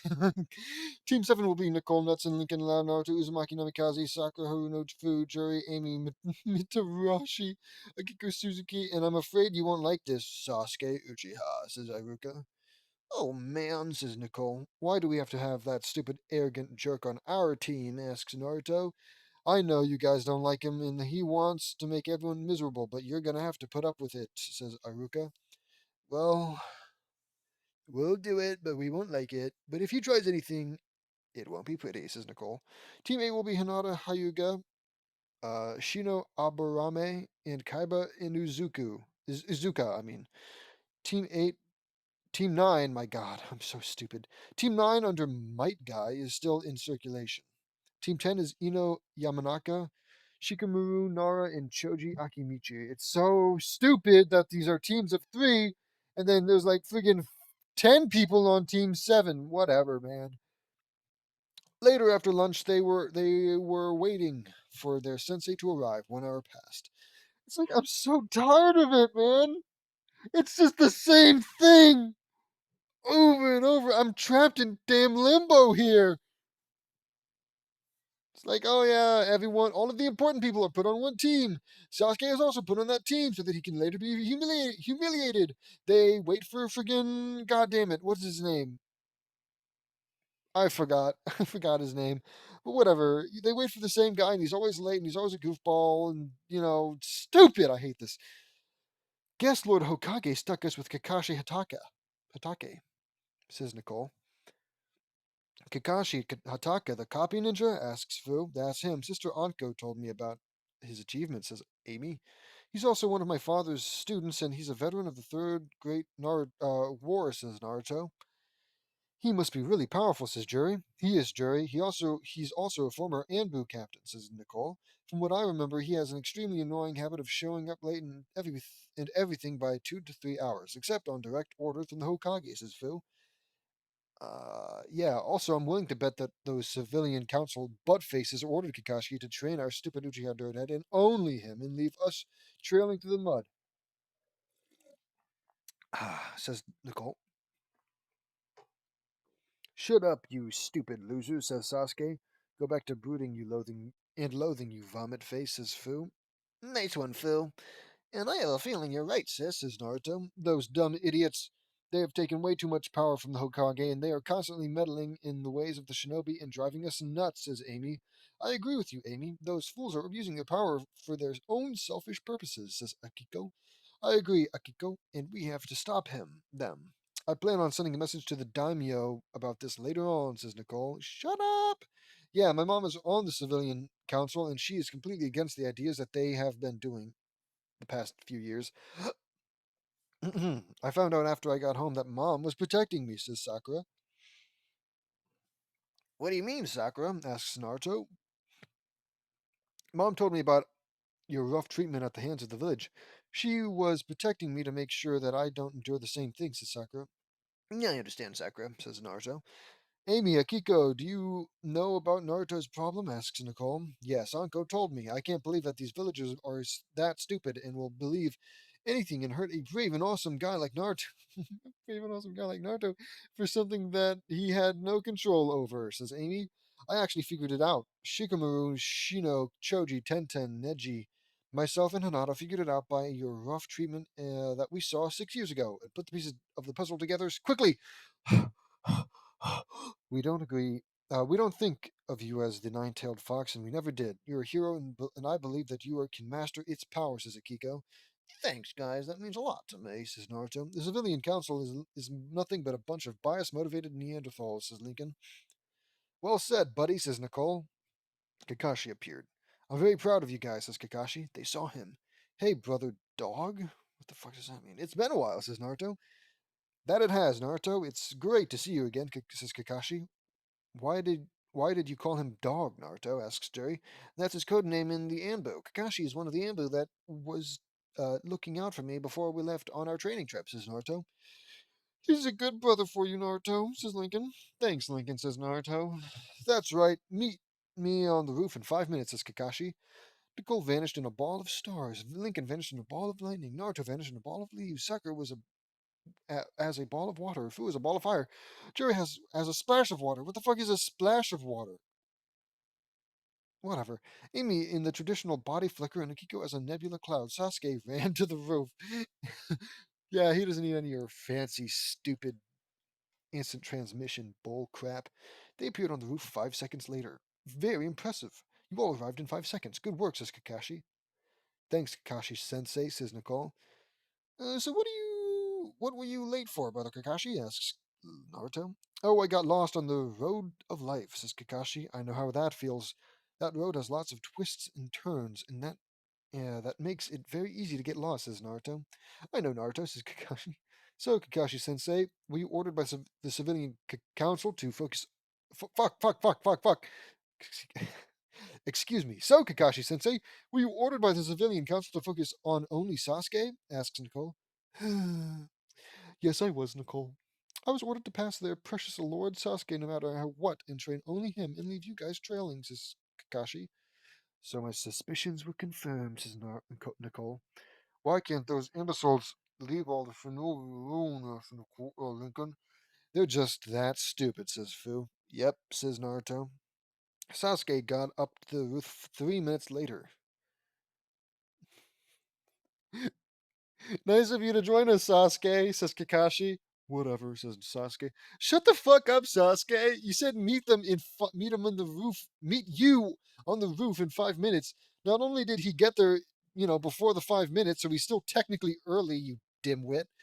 But he ran. He ran all the way. I don't know how far away the roof was, but even still, without relying on his a teleportation jutsu, whatever it's called, uh, he still made it in time. Some greetings, says Nicole. Shut up, Nicole, you friggin' kiss ass. Okay, let's start by introducing ourselves. I want you all. Oh, God, no, not this part. I want you all to tell me your likes, dislikes, hobbies, and dreams of for the future, says Kakashi. Here we go. I'll go first. My name is Nicole Knudsen. I like rocks, minerals, volcanoes, mountains, learning about the Earth, astronomy, stars, planets, comets, galaxies, nebulae, and everything in the universe. I hate everything that's evil, like murderers, traitors, thieves, rapists, corruption, oppression, tyranny, and everything evil in general. My hobbies are stargazing and digging for minerals. My dream is to become the leader of my own team of shinobi, says Nicole. Interesting dream, Nicole, says Kakashi. My name is Lincoln Loud. I like comic books, manga, video games, my fiance Lily with 2 L's. Cooking, sports, training, my family, my friends, flying, and thunderstorms. My dislikes are the same as Nicole's. I also dislike stupid sibling rivalry protocols. What does that look like? It's not spelled correctly. Whatever. I don't have any hobbies. I don't have any hobbies at the moment. You said you like video games, you fucking idiot. My dream is to become strong so I can protect everyone, says Lincoln. Very interesting dream, Lincoln. I have a feeling you can do it, says Kakashi. My name is Naruto Uzumaki Namikaze. I like reading, writing, cooking, gardening, stargazing, animals flying, Sakura, Fu, Hinata, and all my future wives. That's so crazy! I have the same dislikes as Sis, and I strongly hate Sasuke. I also hate bias motivated idiots. My hobbies are playing my banjo and cloud watching. My dream is to become Hokage in honor of my father, have an awesome family, bring the man that killed my mom and dad to justice, and usher in a new era of peace, love, unity, and friendship, says Naruto. Kakashi was floored. Yes, Kakashi sensei, I know my father was your sensei. I met him. Well, what? Oh, my bad, my bad, my bad, my bad, my bad. I met him in my subconscious when I was talking to my tenant. What? Oh, tenant. That's probably a Naruto term. Unless it is just straight up his apartment tenant, because apparently he has an apartment.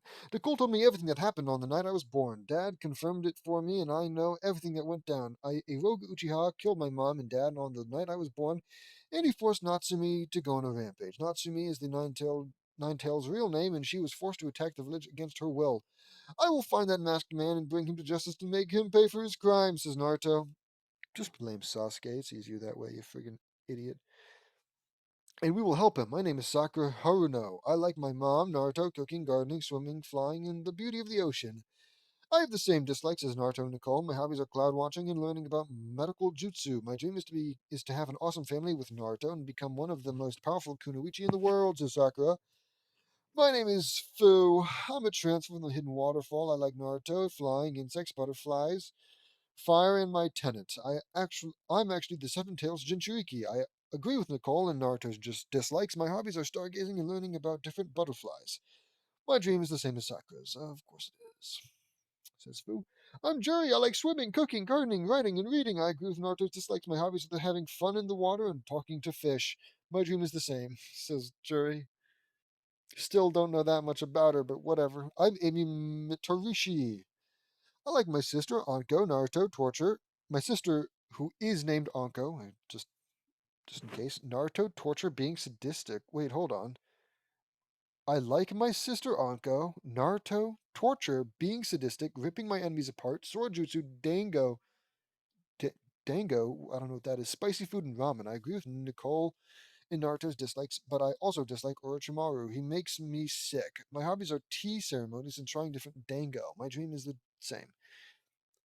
So, like, you're one of the good guys? Yeah, but Sasuke's irredeemable. Anyways,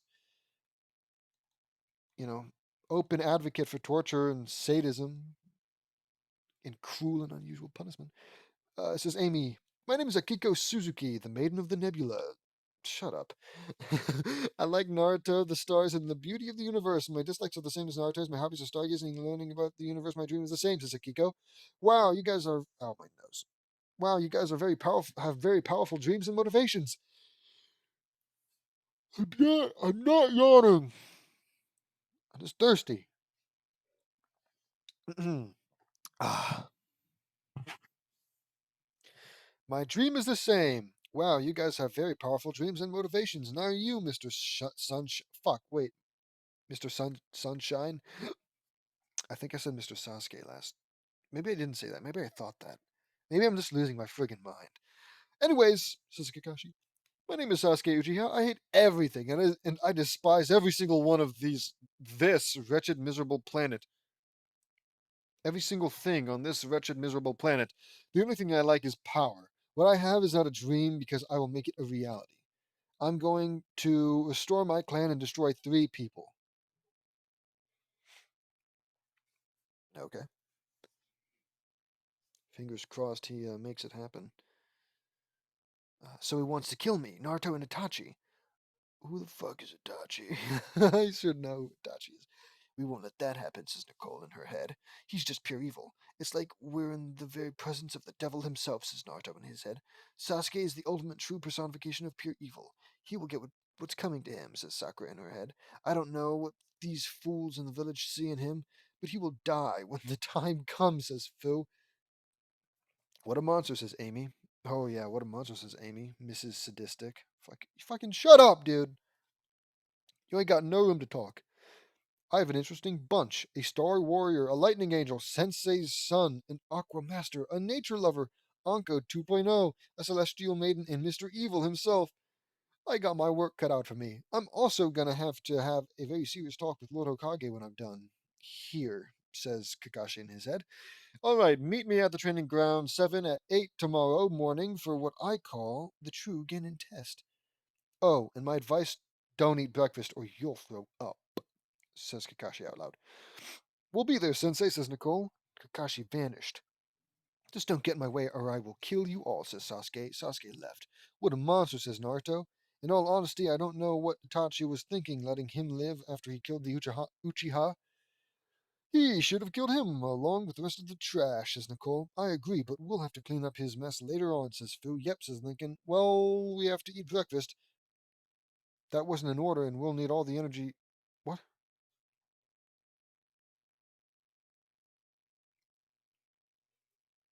What? We have to eat breakfast. That wasn't an order, and we'll need all the energy we can to face a shinobi of Kakashi's caliber. He said, "Don't eat breakfast, you idiot." Whatever. That wasn't an order. Skip. I don't care. I don't care, says Nicole. And also, no, you won't. Okay. Just fucking. Who here thinks Kakashi will beat Naruto or Lincoln or Nicole?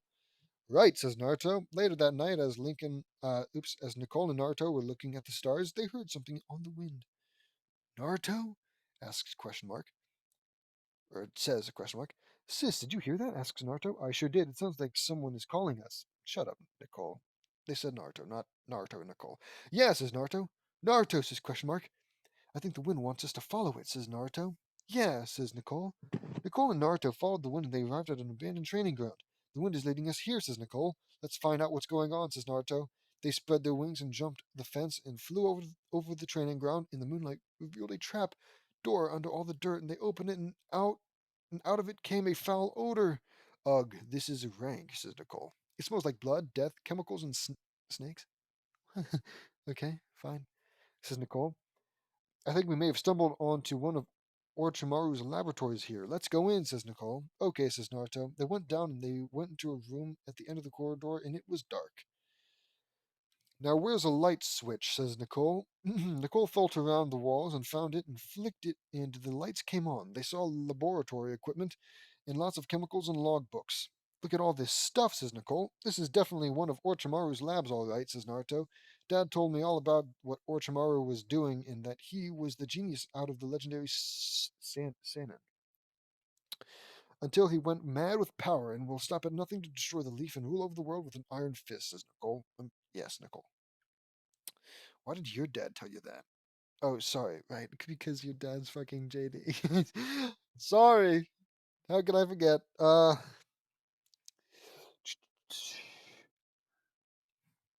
Yes, Jiraiya Sensei said that Orochimaru was an amazing scientist when he worked in the leaf, says Naruto. That's when I that's what I remember. Orochimaru should be using his scientific gifts for good and further benefit the leaf. What a waste of talent in life and a life, says Nicole. No, no, no, no, no. What I'm doing is a waste of talent in life. I guess it's not really a waste of talent. There's nothing here that's even remotely difficult. No need to use any sort of talent. I guess maybe if I was like really good at literary analysis or something like that, then yes, it would be a waste of talent. But I'm not. I just simply do my best. Then again, compared to this, anything can look like a talent, even simply reading it. Maybe it's a talent to have read this much. Huh? Maybe? Huh? Where was I? What do I say? Talent in life, says Nicole. Yeah, let's search all these books and experiments and find out what has been doing in here. I'm losing it, says Naruto. Okay, says Nicole. They searched the lab and found numerous inhumane experiments that Orochimaru was doing and is gonna do. Then they made a major discovery. I'm scratching my ear. Hold on. There we go. Bro, look at this. Orochimaru found Rin no Hara and healed her, says Nicole. Let me see, says Naruto. Naruto looked at a log book and read the entry. Reading. Naruto reads. Entry 11342345.3. Rin no Hara was stabbed through the chest by a powerful lightning jutsu the likes of which I have never seen.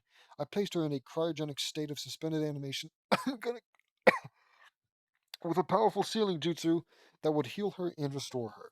I also have spliced her genetic structure with Phoenix DNA and gave her the ability to fly, and it enhanced her fire style nature to 10,000 times its normal parameters. In the experiment was a success, as Naruto reads. Minohara is alive? It would appear so. I heard from a source that her body was never recovered and she disappeared after the war was ended. Says Nicole. We have to find her, says Naruto. Nicole concentrated and she found her energy signal. She's this way, says Nicole, pointing to a door. They went to the door and opened it, and the rooms were really cold. It's cold in here, says says Nicole. It's like a fridge in here, says Naruto. Nicole found a light switch and flicked it, and the lights came on, and they saw a huge block of ice that was perfectly clear and saw Rin Nohara fully healed in a cryo sleep. It's Rin, and she's alive, says Naruto. Yeah, you know that. You just friggin' read that. They looked her over and saw that she was restored. Let's thaw her out, says Nicole. Nicole looked for a button or a switch, and she found a button and pushed it, and the tank emptied and opened up, and Rin fell out, and Naruto caught her. Naruto, form a shadow clone and get the Hokage, says Nicole. Right, says Naruto. Naruto formed a shadow clone. Hokage's office. Lord Third was doing some late paperwork. Naruto's clone came in. Grandpa, we have an urgent development at the abandoned training ground, says Naruto's clone. What is it, Naruto? Asks Lord Third. I'm a shadow clone, Grandpa, but we found a laboratory that belongs to Orochimaru, says Naruto's clone. Lord Third gasp.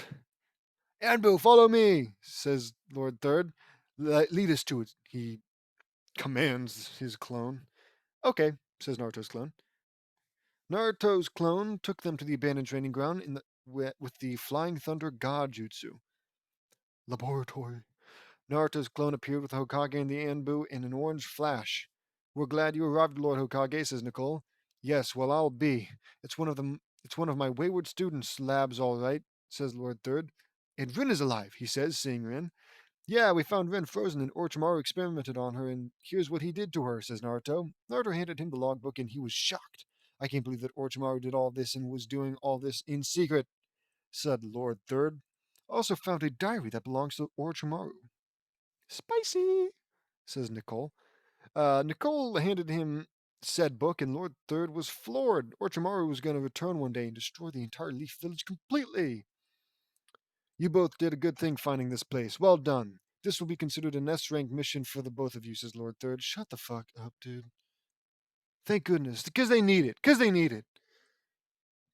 Thank you, Lord Hokage, says Nicole. Rin started waking up. What happened? Asks Rin.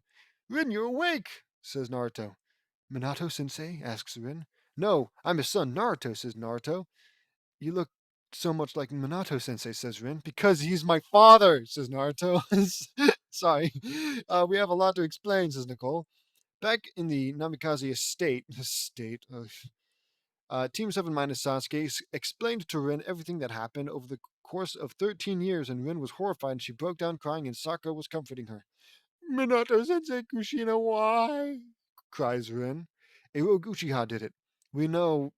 We now have a huge mission to find and destroy that rogue Uchiha, says Nicole. Yeah, we won't let him get away with everything he has done to our village, says Amy. That's right, Rin. He will pay for everything that he has done, and we will see to it that he does, says Lincoln.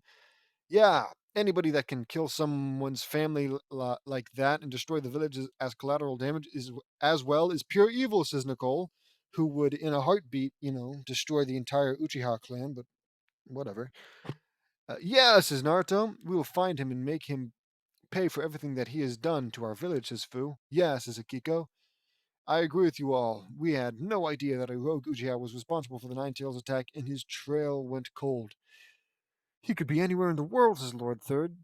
Yeah. It's not like, Lincoln or Naruto or Cole could just, you know, concentrate really hard and find his chakra like that.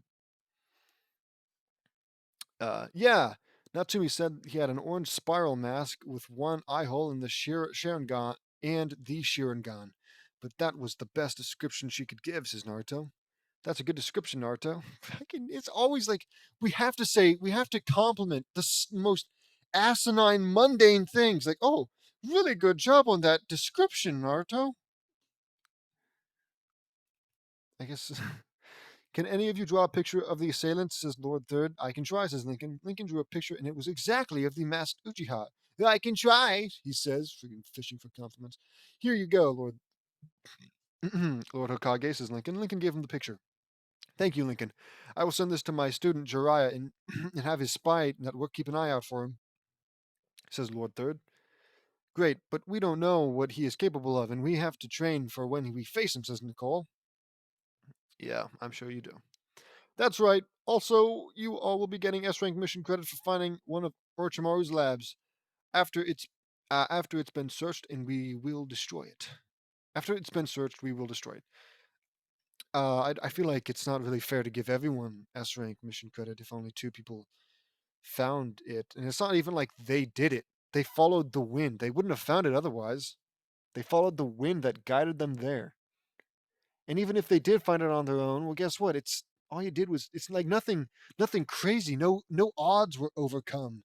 No great battle was won. They just found something, and that's it. Whatever. Freaking Naruto could wipe his ass correctly, next time he shits, and Lord Third would be there and say, "Oh, good job, good job. Nobody's done that better. S rank mission credit for the entire team. Oh, it's fantastic. I've never seen somebody wipe their ass so well." Then again, I'd be kissing the ass of anybody who can, you know, after seeing what he demonstrated at the technique demonstration.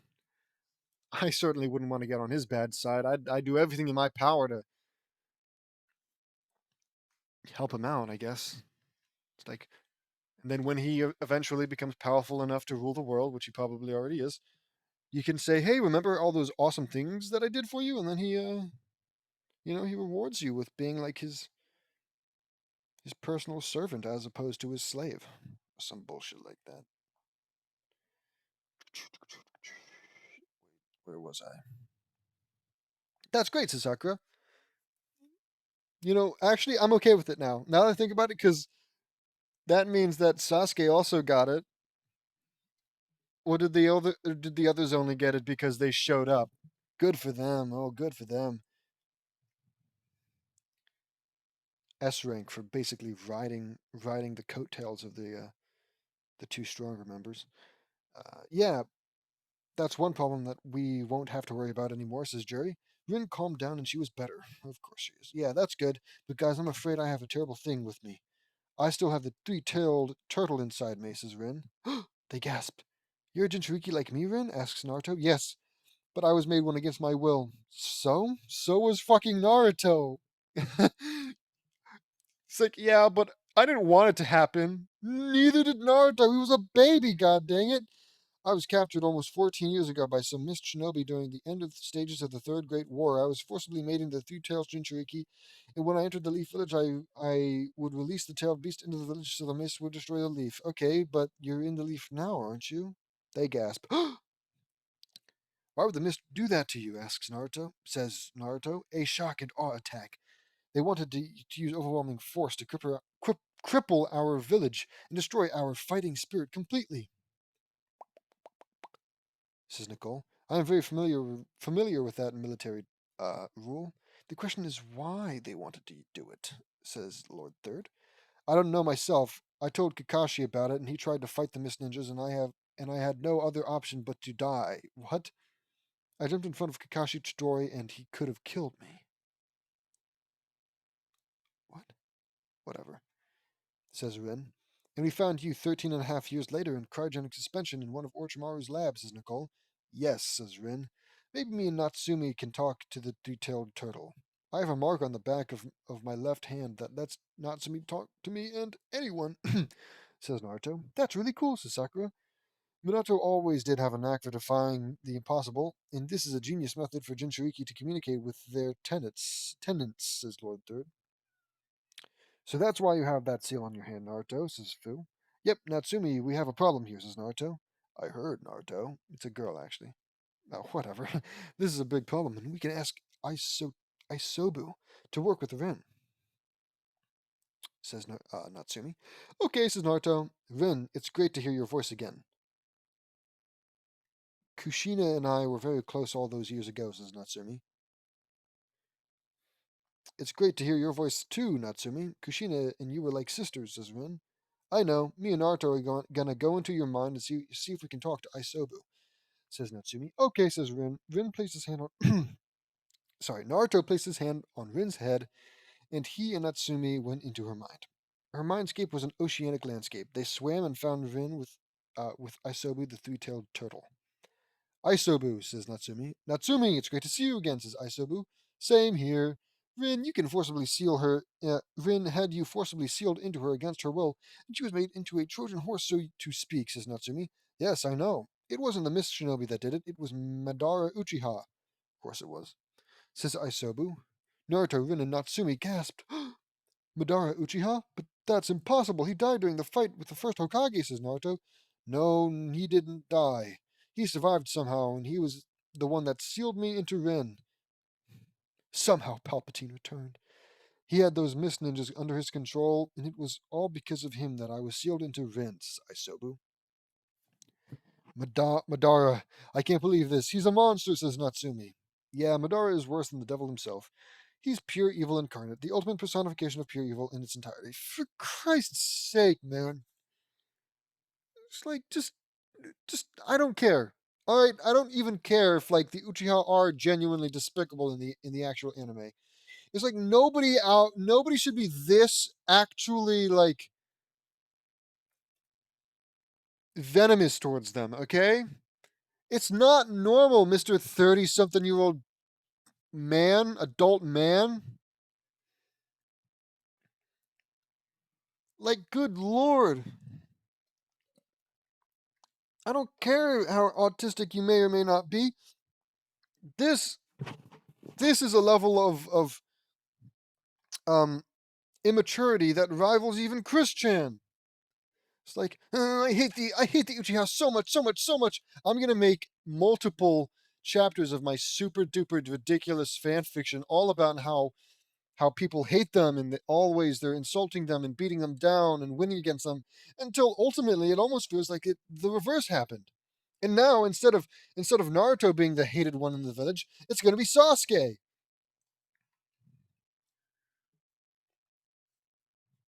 It's like I'm just glad that as far as I can tell, there are no sources of superpowers or anything like that that could potentially be wielded by anyone like James Knudsen, because God knows. Instead of like you know, even if the Uchiha wrongfully made Naruto's life a living hell, it is a mark. It is the mark of a true responsible hero to simply help the person and to not turn your hatred on to unless they are truly irredeemable. You shouldn't turn on them. I mean, maybe you can imprison them or something, but I know James would settle for nothing less than complete and total annihilation. When really, the responsible thing to do, if you have the power that I am implying that he would have in this scenario, the responsible thing to do would just be to stop them if they're doing wrong, kill them only if they will not surrender, lock them up if they've, if they do surrender or have previously done something super bad, but also understand that nobody is irredeemable. Well, most people are not irredeemable. Wait, no, most people are, yes, most people are not irredeemable. I said that right. whatever. I'm just so annoyed of it, man. It's like whenever I see the word Uchiha show up, I know that there's going to be a full like 5 characters who say something along the lines of, "Oh, the Uchiha are the worst. Oh, they're pure evil. Oh, they're the worst. They're the devil. Oh, death to all Uchiha." It's like just I'm tired of it. It's a goddamn anime, James. Even if you like dislike them, it should end when you stop watching the anime. It's like, oh man, I really hate those Uchiha, and then you turn it off and you go about your day, right? You don't write a fan fiction about how much they suck and how much you want to destroy them.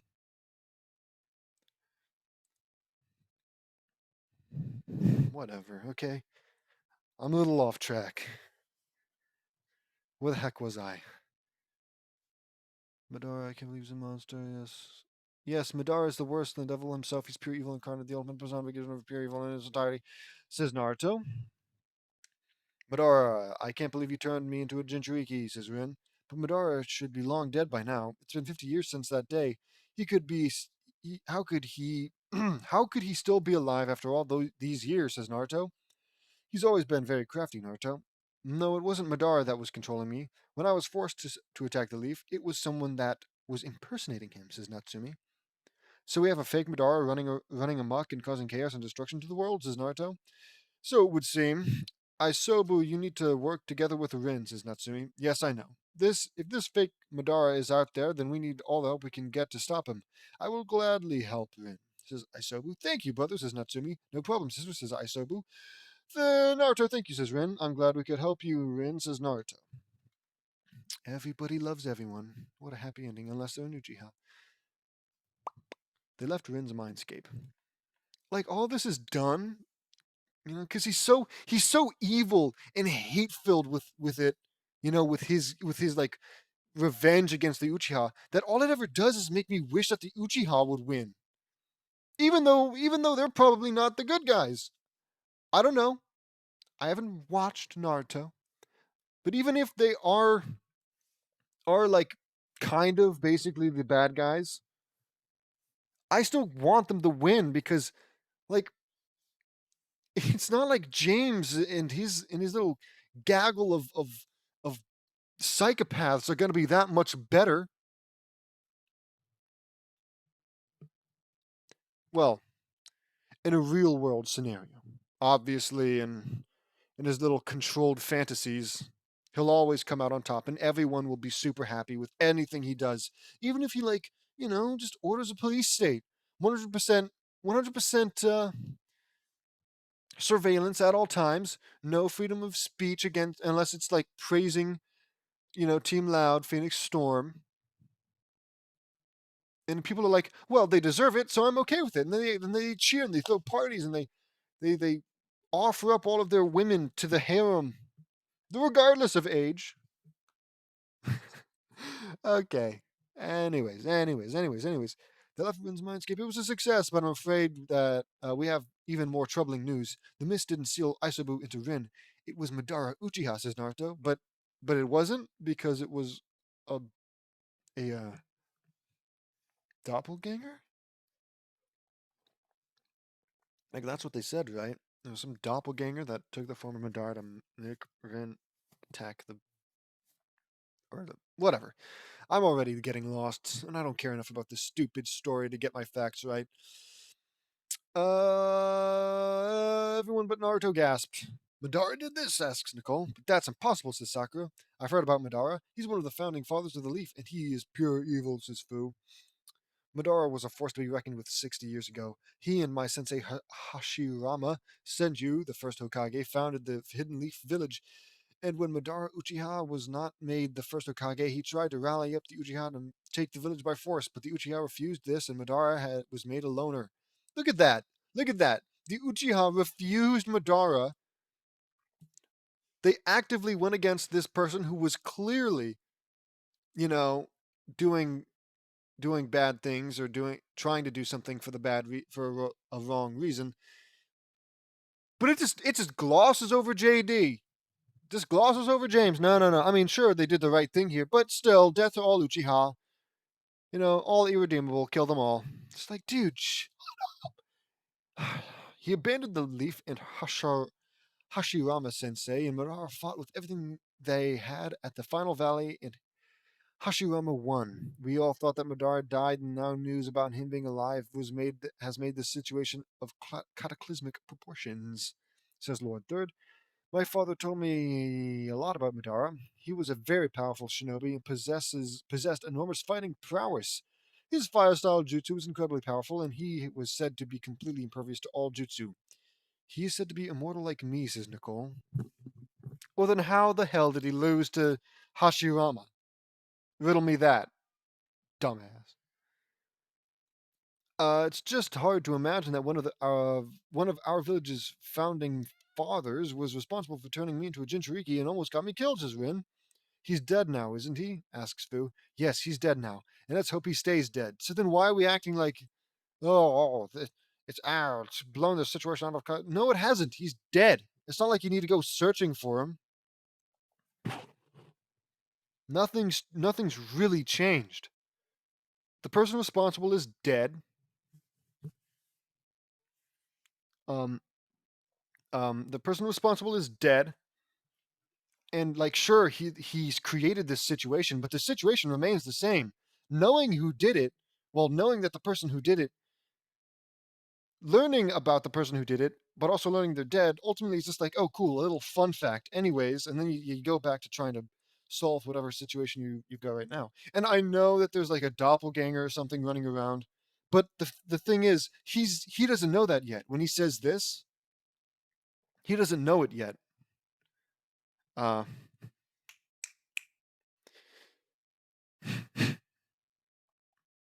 they haven't explained yet to him that there's a doppelgangers.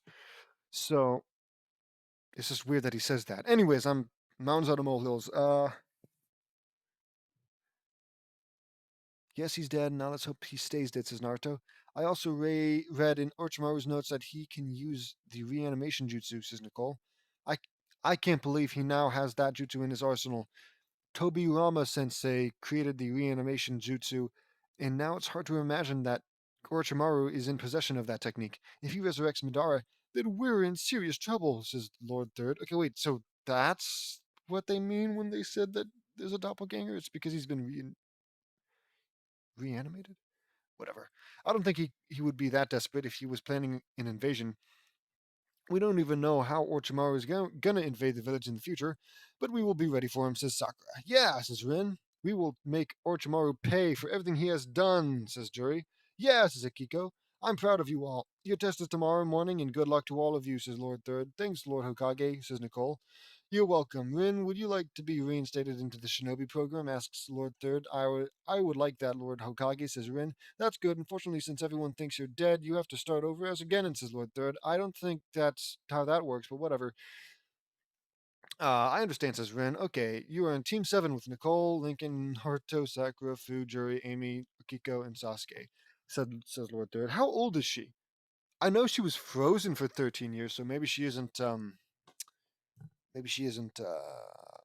you know, maybe she didn't age in those 13 years, but how old was she originally?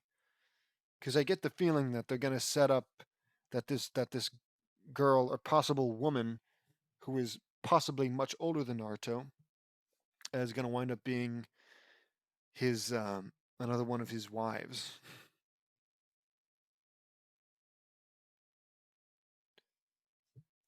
Okay. Anywho, what was I? Nicole, Lincoln, Naruto, Sakura, Fujoy, Amy, Kiko, and Sasuke, says Lord Third. Okay, says Ren. The next morning, they arrived at Training Ground 7 at 8 a.m., as instructed after eating a hearty breakfast. Sasuke didn't eat breakfast because he took it as an order. But, yeah, wasn't it not? He said, don't eat breakfast or you'll throw up. Whatever. They waited patiently. At 10 a.m., Kakashi arrived. Hey guys, sorry I'm late. A black cat crossed my path and I had to take the long way round, says Kakashi. I didn't think you were the superstitious kind, Kakashi sensei, says Nicole. Kakashi asks Rin. Kakashi saw Rin and gasped.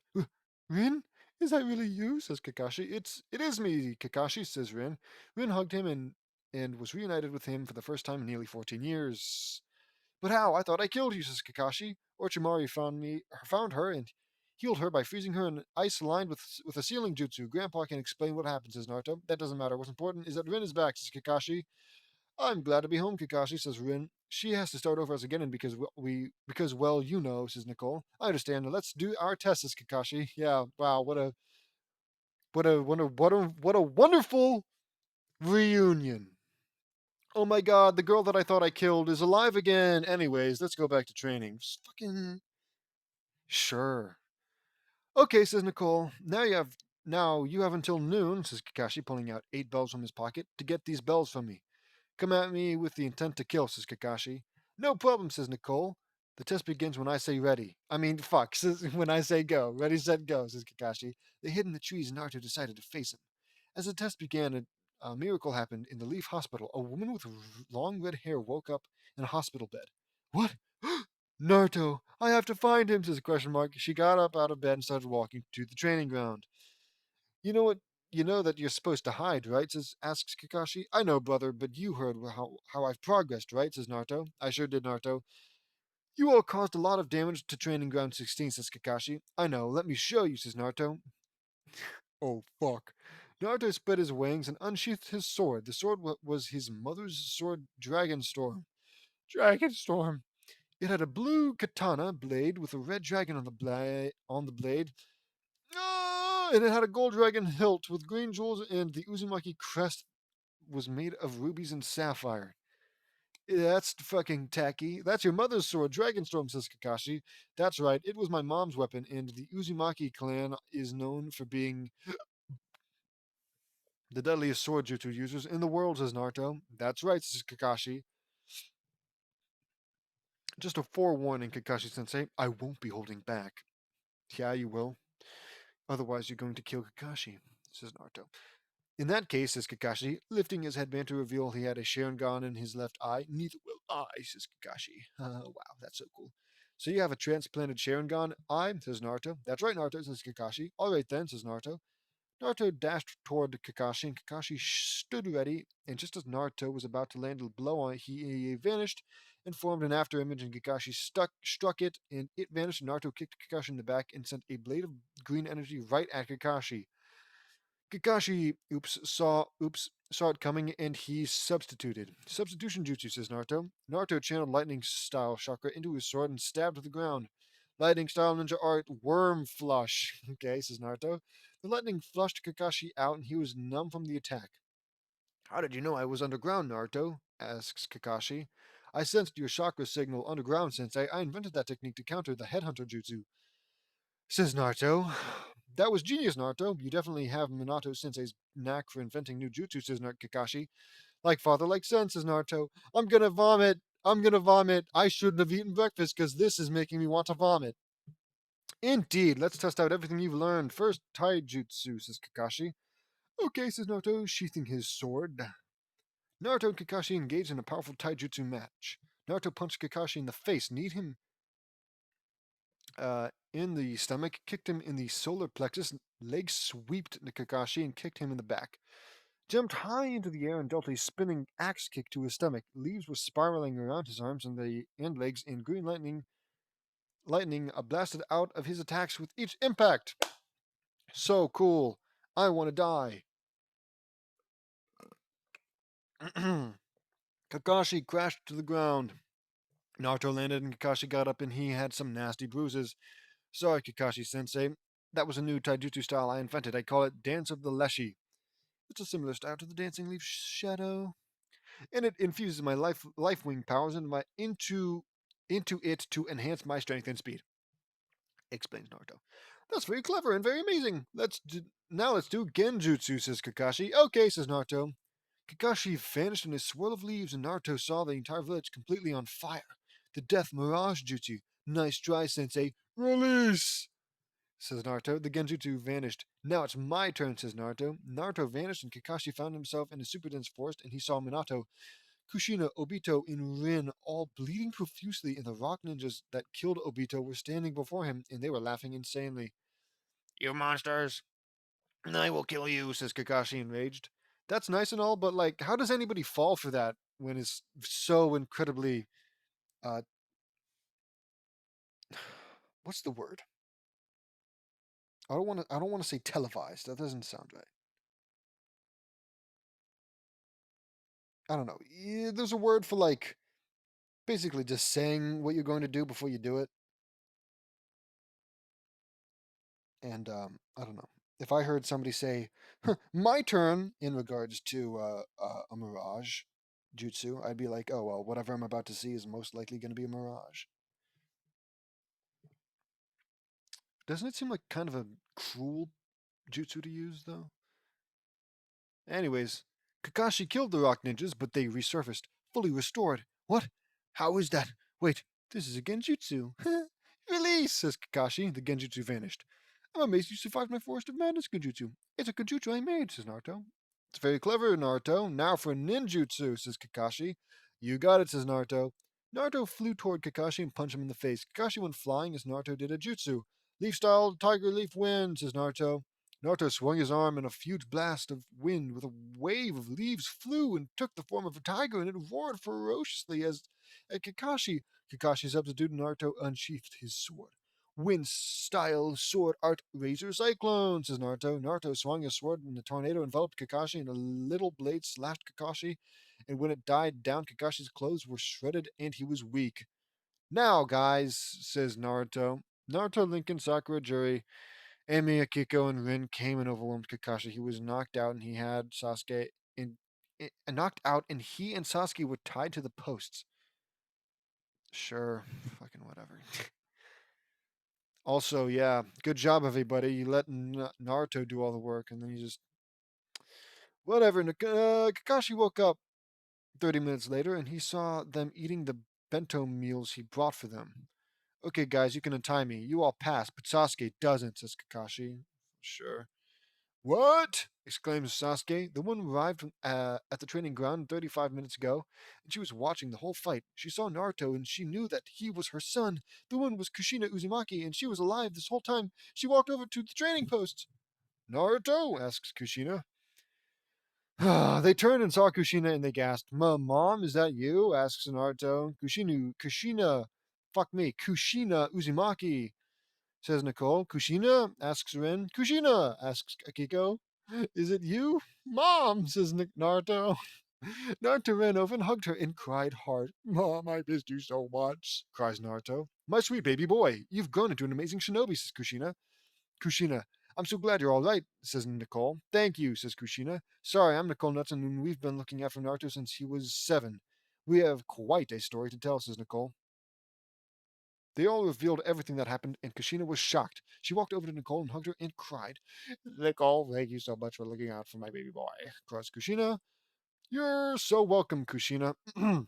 Naruto is not only my best friend, but he is also my little brother. I would never view Naruto as anything with ill intent, says Nicole. Kushina sat down with them. Kushina, I've missed you so much, says Rin. Rin, I thought you were dead, says Kushina.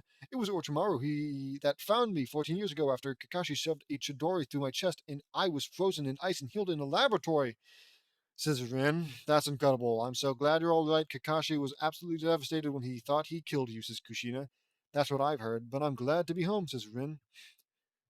Where were you, by the way, Kushina? Asks Lincoln. Well, Lincoln, I was in a coma. When that masked man ripped Natsumi out of me, I thought I was done for, but thanks to my Uzumaki blood, I survived. I wasn't sure if I was ever gonna wake up, but I did. It's been almost 13 years since that night, says Nicole. I have a lot of catching up to do, says Kushina, and Anbu appeared. I'm sorry to be Kushina sensei. Is that really you? Says Kat. Kat took off her mask, and it was Yugao Uzuki. Yugao. Yugao. Yugeo? Yugeo. Yu-Gi-Oh! Yu-Gi-Oh! Uzuki! It's probably not Yu-Gi-Oh! Yu-Gi-Oh! But it does kind of sound like it. Yu-Gao. I'm gonna do Yu-Gi-Oh! Yu-Gi-Oh! You sure have grown into a beautiful woman, says Kushina. Yugeo hugged her. I've always trained hard with my sword, and I never forgot about what you taught me, Sensei, cries Yugeo. I'm so proud of you, Yugeo. Yugeo. Yugeo. Yugeo. You. Sorry, I'm just, I'm not well. I'm so proud of you, Yugeo. I was in a coma for 12.5 years, says Kushina. I missed you, Sensei, says Yugeo. I missed you too, Yugeo, says Kushina. Anyway, Yu-Gi-Oh, you were about to say something, says Naruto. Right, sorry, Lord Hokage has called for you all, says Yu-Gi-Oh. We'll be right back, right over, says Nicole. Nicole beamed them all to the administration building and walked in. Nicole knocked on the door and went in. You wanted to see us, Lord Hokage, asks Nicole. Yes, Kakashi never showed up to let us know if he passed his team or not, says Lord Third. Sorry, Lord Hokage, we finished our test and an unexpected development happened, duh, says Nicole. It's been a while, Grandpa, says Kushina. What? I thought I thought I thought the Hokage was Naruto's grandpa, which would make him Kushina's dad, right? Am I crazy? I guess maybe I'm probably just misremembering. Kushina, says Lord Third. I have my mom back, says Naruto. I guess you don't need your big sister anymore. I'm so sorry for Naruto and Kushina, says Sakura. What? I'm so happy. Why did I say sorry? I'm an idiot. I'm so happy for Naruto and Kushina, says Sakura. Thank you, Sakura. It's good to be home, says Kushina. At the Namikaze estate, Naruto cooked a big dinner for Kushina to help her regain her strength, and she loved it. Naruto, for the first time in almost 13 years, was finally reunited with his mom. Continues in part 3. I'm excited. I'm excited. I'm excited. I'm so happy right now. Chapter 197, Shinobi of the Cosmic Storm, Part 3. Team 7 now goes by the team name Team Cosmic Dragons. So cool! And it was time for the insidious D-rank missions, aka the chores. These D ranks are nothing but a bunch of chores that lazy civilians can do, yeah. Because you're not civilians anymore. You're better than them. They should do all of these menial blue collar things while you guys, you know, excuse me, are waited on hand and foot or whatever. Beck and call. Well, they are at your beck and call. Obviously, none of this is being said, but it is. I do feel a need to point out how there's a bit of like a detachment, right? A detachment from normal people, how they might be starting to see themselves as superior. Something that well, let's just say doesn't seem good. Like Voldemort. I think he wanted to kill all the Muggles. Maybe. I think maybe. I'm not sure. Um. Yeah. Anyways, it's just important for a hero, superhero, to not lose their humanity.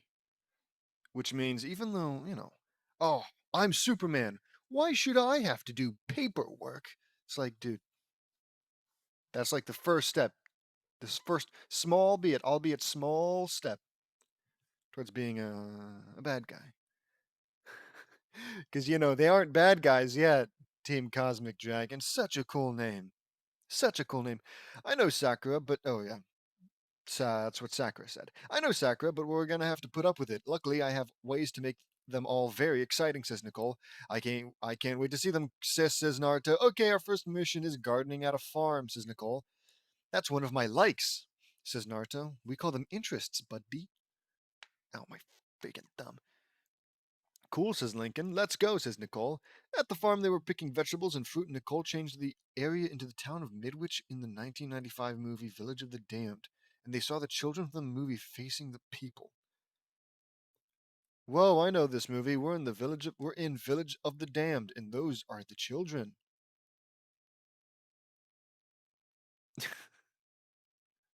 Okay. All right.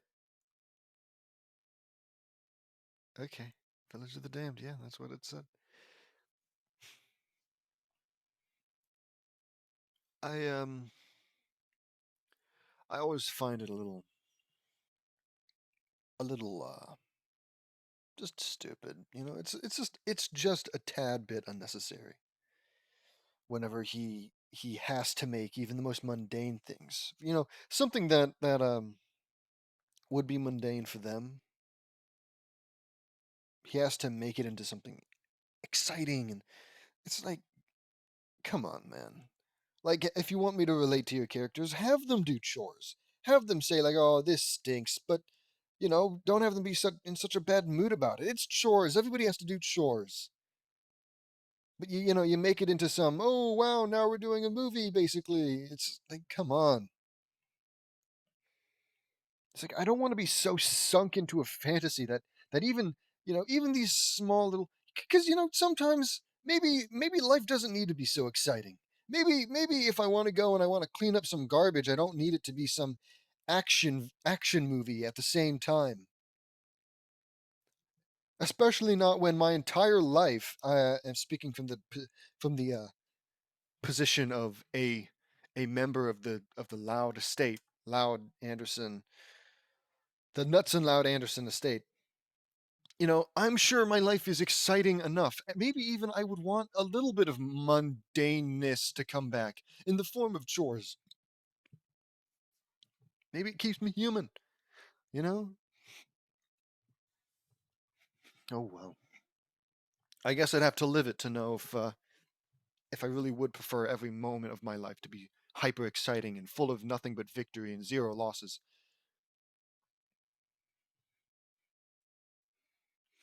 Where was I?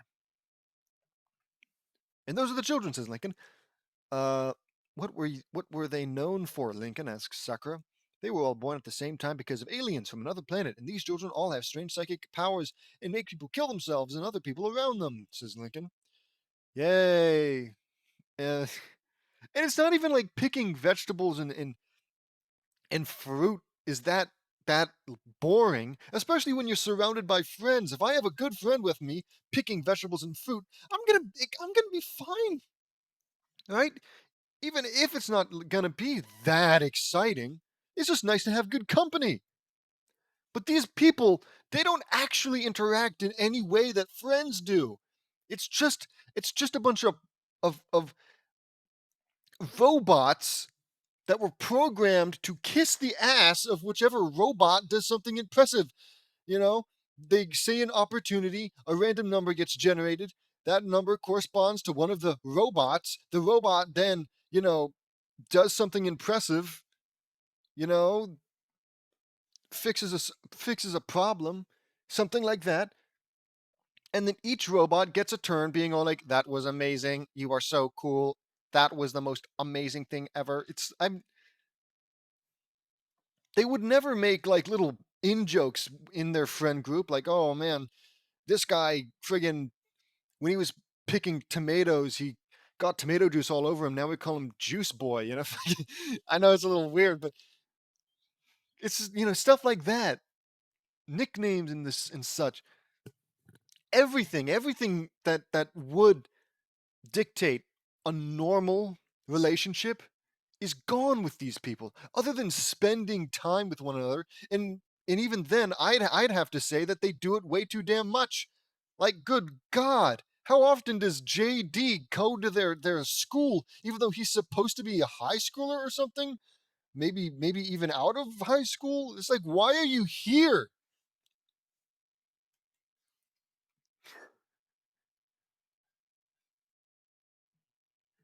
I'm not crazy. I'm not insane. I would love to go picking vegetables and fruit with a bunch of my friends. And God knows I wouldn't friggin' complain because I have superpowers because of these friends. You know, in a lot of cases. Actually, I guess most of them have been, oh yeah, random god from random religion or culture has deemed you worthy of becoming a vessel for its power or some bullshit like that. But even still, right? To even know these people is an opportunity to be welcomed into their gigantic fucking house with their millionaire sugar daddy, who's also just straight up a kid and has parents of his own who we never see. It's like, oh, chores, boo hoo. Get over it, you friggin' bitch. I'm not crazy. I'm not. I'm not crazy. You can't make me think I'm crazy. They're gonna write a chapter about me. They're gonna write a chapter about me. I can feel it. Anywho, where was I? That's terrible. We have to stop them. Sasuke, how would you like to show them the power of an Uchiha elite? Asks Nicole. It would be my pleasure, says Sasuke. Go get them, says Naruto. Sasuke dashed and punched, kicked, and slashed the children apart until only one of them was left. A girl was all that's left. That's enough, Sasuke. Let me face this one, says Nicole. She's all yours, says Sasuke. Why is Sasuke? Are they being nice to Sasuke for because of like it's like a bully thing, right? Where the bullies pretend to actually be nice to you. It's like, oh yeah, go beat up on them. And then when you do, there's like a they explode when they die or some shit, and then you're mortally wounded, and they're like, haha, you thought we were your friends. I kind of have to assume as much because these guys are bullies, basically. It would be my pleasure, says Sasuke. Go get them, says Naruto. Sasuke, that's enough. Let me face this one, says Nicole. She's all yours, says Sasuke. Well done, though, says Nicole. Thank you, says Sasuke. Very, very nice. Nicole faced the girl. You have destroyed my brothers and sisters, and you will pay for it, says the girl in a British accent. Actually, that was Sasuke that did that. Oh, I think not. You have terrorized this whole town and drove people to do the unthinkable, and it is you that's going to pay, says Nicole. I think not, says the girl. The girl's eyes glow red orange.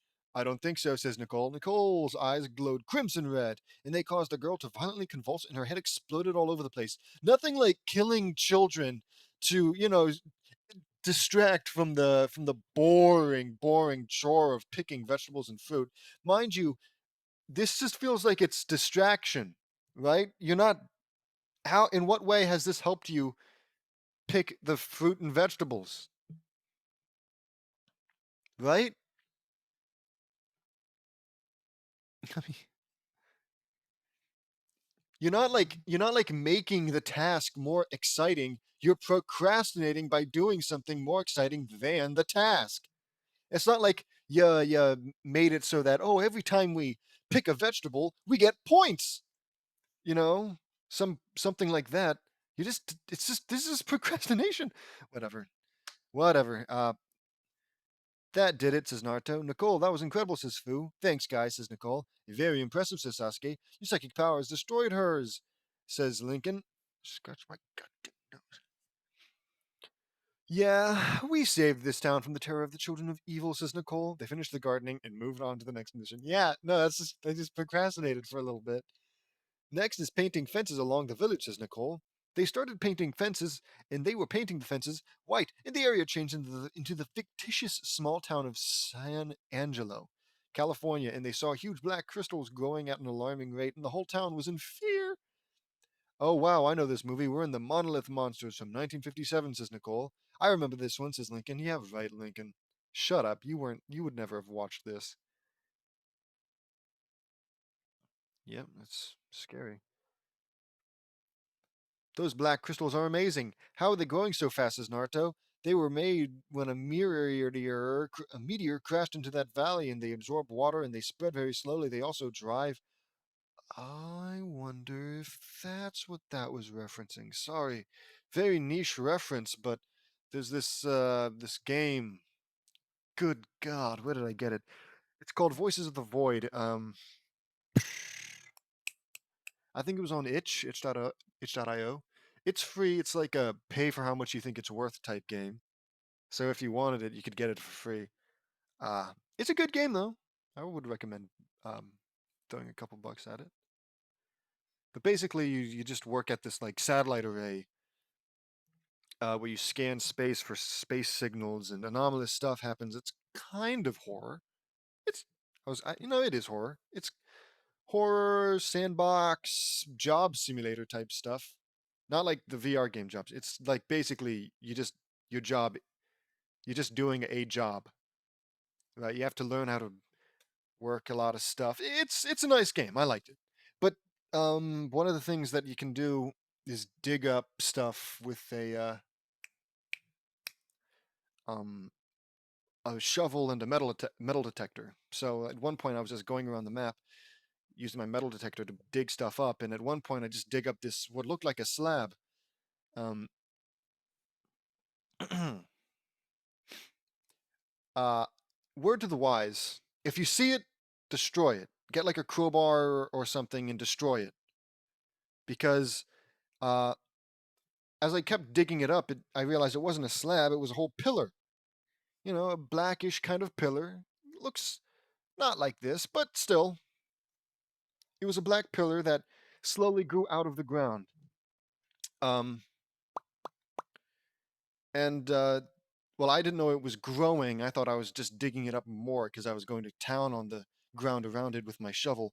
This is going to be a long, whatever. But eventually I just left it, and eventually I came back and I noticed that there was a lot more now. It had apparently spread and grown more. It wasn't like taking up water, so maybe it isn't a reference to this movie, not the fan fiction. Um, but yeah, they were spreading, and I thought they were like leading somewhere, so I let them go. And when I came back, there was a shit ton of them. I had no idea where they were leading, if they were leading me at all. Turns out though, when I looked it up, they don't do anything. They just spread and spread and spread, and if left unchecked, they would just destroy your save file. So I used a console command mod to spawn a bunch of bombs to destroy them, because otherwise it would have taken me for friggin' ever. And I don't feel bad about it because there was nothing, no, no warning at any point that this was a bad thing, that this was something that would spread and not stop. Um, you know, I had no reason to believe that what was happening was bad, and even if it was bad, I certainly didn't know that I had to break it. Uh, oh crap. So yeah, that's why I warn you, if you ever decide to play that game, which I doubt many people will, but if you ever decide to play Voices of the Void and you find a pillar that you dug up, destroy it. All right, it's neat to see. It's neat. Um, but ultimately, right, if you don't look it up, you're just destined to lose that save file unless you go into console commands and destroy them all. Yeah, that's all I wanted to say. It's a little public service that I'm sure nobody who needs to hear it will hear it, because what are the chances that anybody plays Voices of the Void and they just had that happen and they watch this and they get to this part? Yeah, I don't know if I justified it, but I justify using console commands in that particular scenario because, yeah, I said that. I said that it doesn't tell you that what is happening is bad or that it'll stop. Okay. Anywho, sorry that was long, but yeah, those pillars I think might possibly be a reference to this. Maybe. Yeah. Where the hell did I stop? I remember this one, says Lincoln. Those black crystals are amazing. How are they growing so fast? Asks Naruto. They were made from when oh yeah, I already read that. So those crystals will petrify everything that's carbon based? Asks Juri. That's horrible. And this whole town is in danger, says Fu. How are we going to destroy them? Asks Naruto. Salt water. They disintegrate when they are exposed to salt water, says Nicole. But the ocean is 100 miles from here, says Sakura. Yes, but we have powers of water. Let's do it, says Nicole. Why don't you just mix salt and water? I'm sure you got plenty of salt. Just dump it into a lake. How salty does the salt water have to be? Why can't you just pour salt on them, actually? Does it have to be the salt water? Maybe because like it absorbs the water into it And if it's salt water, when it absorbs the salt water, it'll be destroyed. So I can't. I guess maybe it won't, absorb normal salt that's poured onto it. Anywho, Nicole fired a blast of water and it hit the salt flats and they became salt water and formed a wave of water.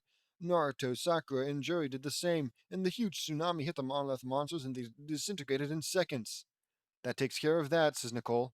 Yep, we saved this whole town and maybe the world from total destruction, says Naruto. We sure did, says Amy. Yeah, says Akiko. That was interesting, says Sasuke. Well, that takes care of painting the fences. What do you mean? How did that paint the fences? Whatever. Now for the next mission, Feral Pig. They found a pig in the forest, and it was a ferocious one. Nicole banged the area into a prehistoric village. What? Oh, changed. My God, changed it into a prehistoric village. They fought the pig and defeated it and tied it to a pole.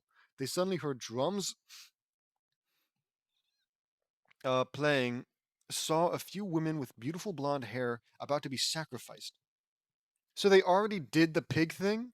They already did the pig thing, and now they're just doing another thing. So Nicole isn't making it more exciting because they just finished the chore, and now they're going to do the thing that makes it more exciting. That doesn't make sense, Nicole. You're stupid, Nicole. Okay.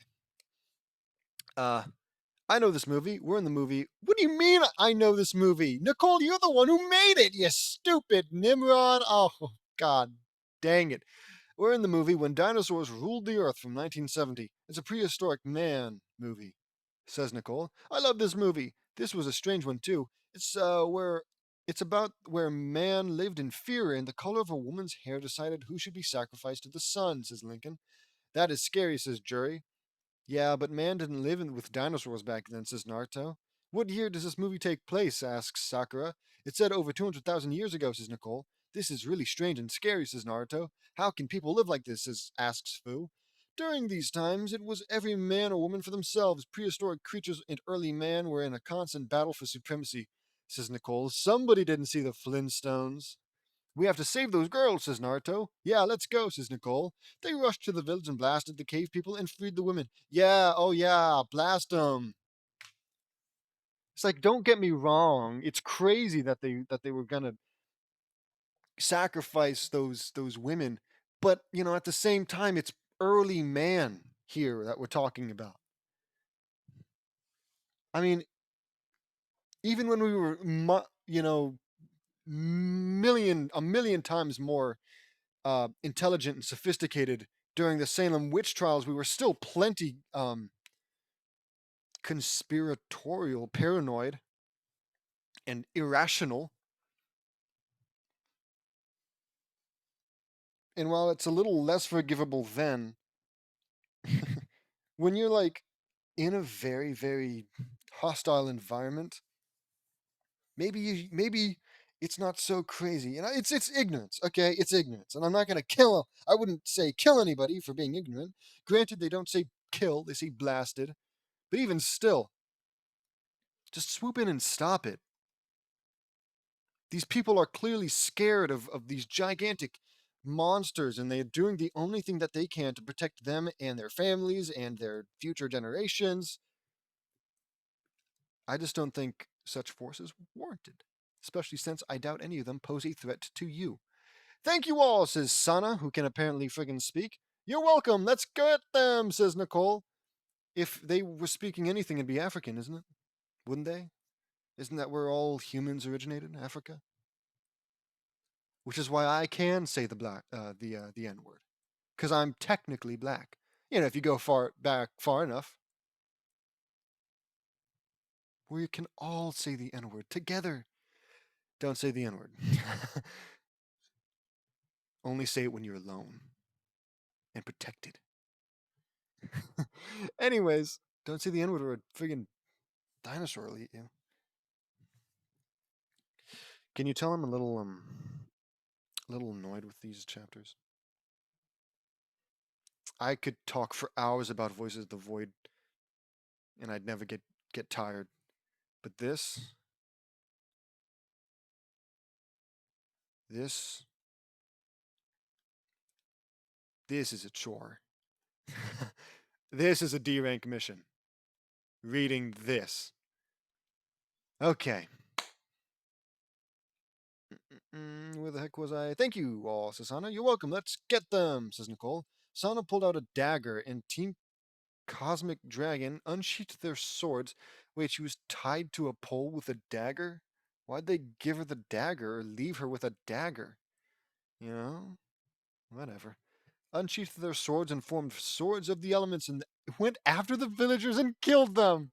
Sasuke felt stronger than ever, and he began to realize that the civilian council was using him and manipulating him in order to fulfill their own selfish desires. He decided to earn his strength and power the right way by working hard for it. Yeah, like Naruto and Sakura did, I'm sure. Getting a friggin' power boost from two interdimensional travelers. Meanwhile, Sasuke gets some power boost from Orochimaru or whoever, and it's like, oh, you don't deserve that power. Shut up, shut up. So it is just being nice to Sasuke now. It's whiplash, man. Like just last chapter we were talking about how Uchiha deserve death and they're the worst and that they're the devils. Now all of a sudden, oh hey, actually, JD likes Sasuke now, so he's gonna do some good stuff by killing those kids, killing those kids, um, and helping to massacre villagers. It's what I said. It's whiplash. So just make up your mind, man. Don't get me wrong. I would much rather you be nice to Sasuke. At least now, since I've seen plenty of you being mean to Sasuke.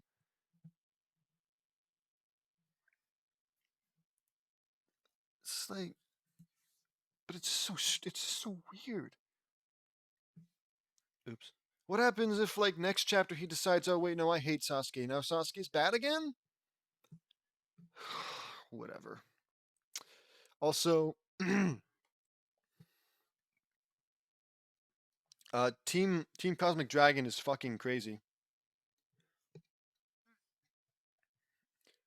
They were asked to go pick vegetables and fruit, and just because they felt like it, they decided to kill a bunch of kids, psychic kids, sure, but I don't know.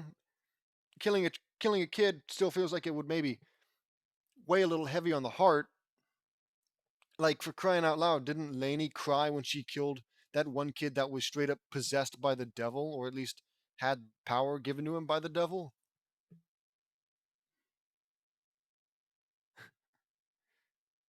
And that was a kid that like they had history with, and they knew he was just straight up a dick. These were kids that like, sure, Nicole said that they were bad, but it's a lot. Seeing is believing. Let me see them make a guy kill himself, then I'll think it. Whatever. They first they kill the kids, then when they're tasked with like stopping a feral hog. They decide, oh yeah, and afterwards we're just gonna massacre a village full of primitive men. Primitive man. Even though, like, it's a bit of an overreaction, don't you think? Like I said, they're superstitious and paranoid and scared. And killed them. Our heroes, everyone. Whatever. Okay. He decided to earn his strength. Blah blah blah blah blah. After all the evil cavemen were killed and the women were freed. Yes, yes. Let it not be forgotten that JD is probably sexist. Of course, all of the cavemen are evil, but the women, oh, those poor dainty things, they would never do. They could do no wrong. They could do no wrong. Anywho, after all of the evil cavemen were killed and the women were freed, Nicole and Sana were talking. Thank you for saving me, Nicole, says Sana. Maybe it's talking about just the women that were tied up. Maybe. I wonder if they had cave children that were also killed. Thank you for saving me, Nicole. Think nothing of it, Sana. What they were doing to you all was unforgivable, says Nicole. I agree, says Sana. The area reverted back and they turned the feral pig over to the leaf butcher's shop. It's like unforgivable. Yeah, I guess it was pretty messed up. But I feel like Sana would have been totally, she's a cave person too. She's probably just as stupid. And if like whoever's in charge of the cave village, it's weird to say that the cave village, whatever, whoever's in charge would be like, yeah, we need to sacrifice all of the men with black hair. She'd be like, oh, well, obviously, the person who's in charge said so, so let's do it. It's not that she, it's not that she's innocent. It's more so that they're all ignorant, and that any one of them could have fallen into the. Dude, I gotta read. I just gotta focus on reading. Okay, I'll say this, and then I promise, I'll try not to go on any more rants this chapter. But yeah, any one of them could have fallen into some irrational, messed up belief that would have gotten a specific group killed. But that's just the nature of living in such a hostile environment. You could have very well have been talking to some guy named Grug with black hair that you freed from that pole. And maybe you killed all of the cave women. It's just, I don't know. Maybe I'm thinking too much into it. But it certainly isn't surprising that James didn't put that much thought into it. Look, all I'm saying is that Sana isn't bad, right? Even if she would have been, you know, supportive of of like sacrifices if it's like a different group. I'm not saying that she's bad. I'm just saying that all the people that you did decide to kill probably didn't deserve that.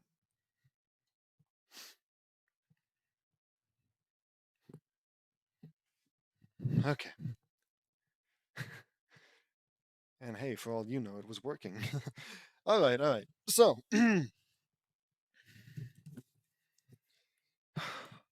promise, nothing, no more rants. I'm still gonna make comments, but nothing big, unless it's big. So, okay, our next mission is to. Oh no, says Nicole. What's wrong, sis? Asks Naruto. Our next mission is to capture Tora, says Nicole. Tora? Asks Naruto. Tora is the fire daimyo's cat and the bane of all genin in the leaf. She has been a huge problem for all of us. Minato sensei gave us that mission when I first started out with Obito and Kakashi, says Rin. That's what I was told from Mom, says Naruto. It says here that Tora was last seen in the red district of the leaf. Let's go, says Nicole. They go to the red district and found Tora and hid behind the buildings. Cosmic Dragon here. What's your distance from the target? Over, asks Nicole. Sorry, I feel like I'm gonna vomit. In between this chapter and the last, I ate, and I had way too much. So any minute now, I feel like I'm gonna hurl. Thunderbird's Talon here, 15.7 feet, ready to strike over, says Lincoln. Kitsune of Nature here. Oh yeah, sorry, I know, sorry. I forgot to mention, it's also weird that they're suddenly nice to Sasuke here, even though Naruto and Sakura have like death to Uchiha and the only good Uchiha is a dead Uchiha written on the back of their shirts and clothing. It's just a little weird, is all I'm saying. Not something that the person who created this fanfic. It feels like it's not something that the person who created this fanfic would have done if he ever intended to, redeem Sasuke, quote unquote. Or at the very least, he could at least address it. Have the characters be like, Sasuke, you're all right. I'm sorry I have this horrible, horrible message about your clan written on my clothes. I'm gonna change it immediately.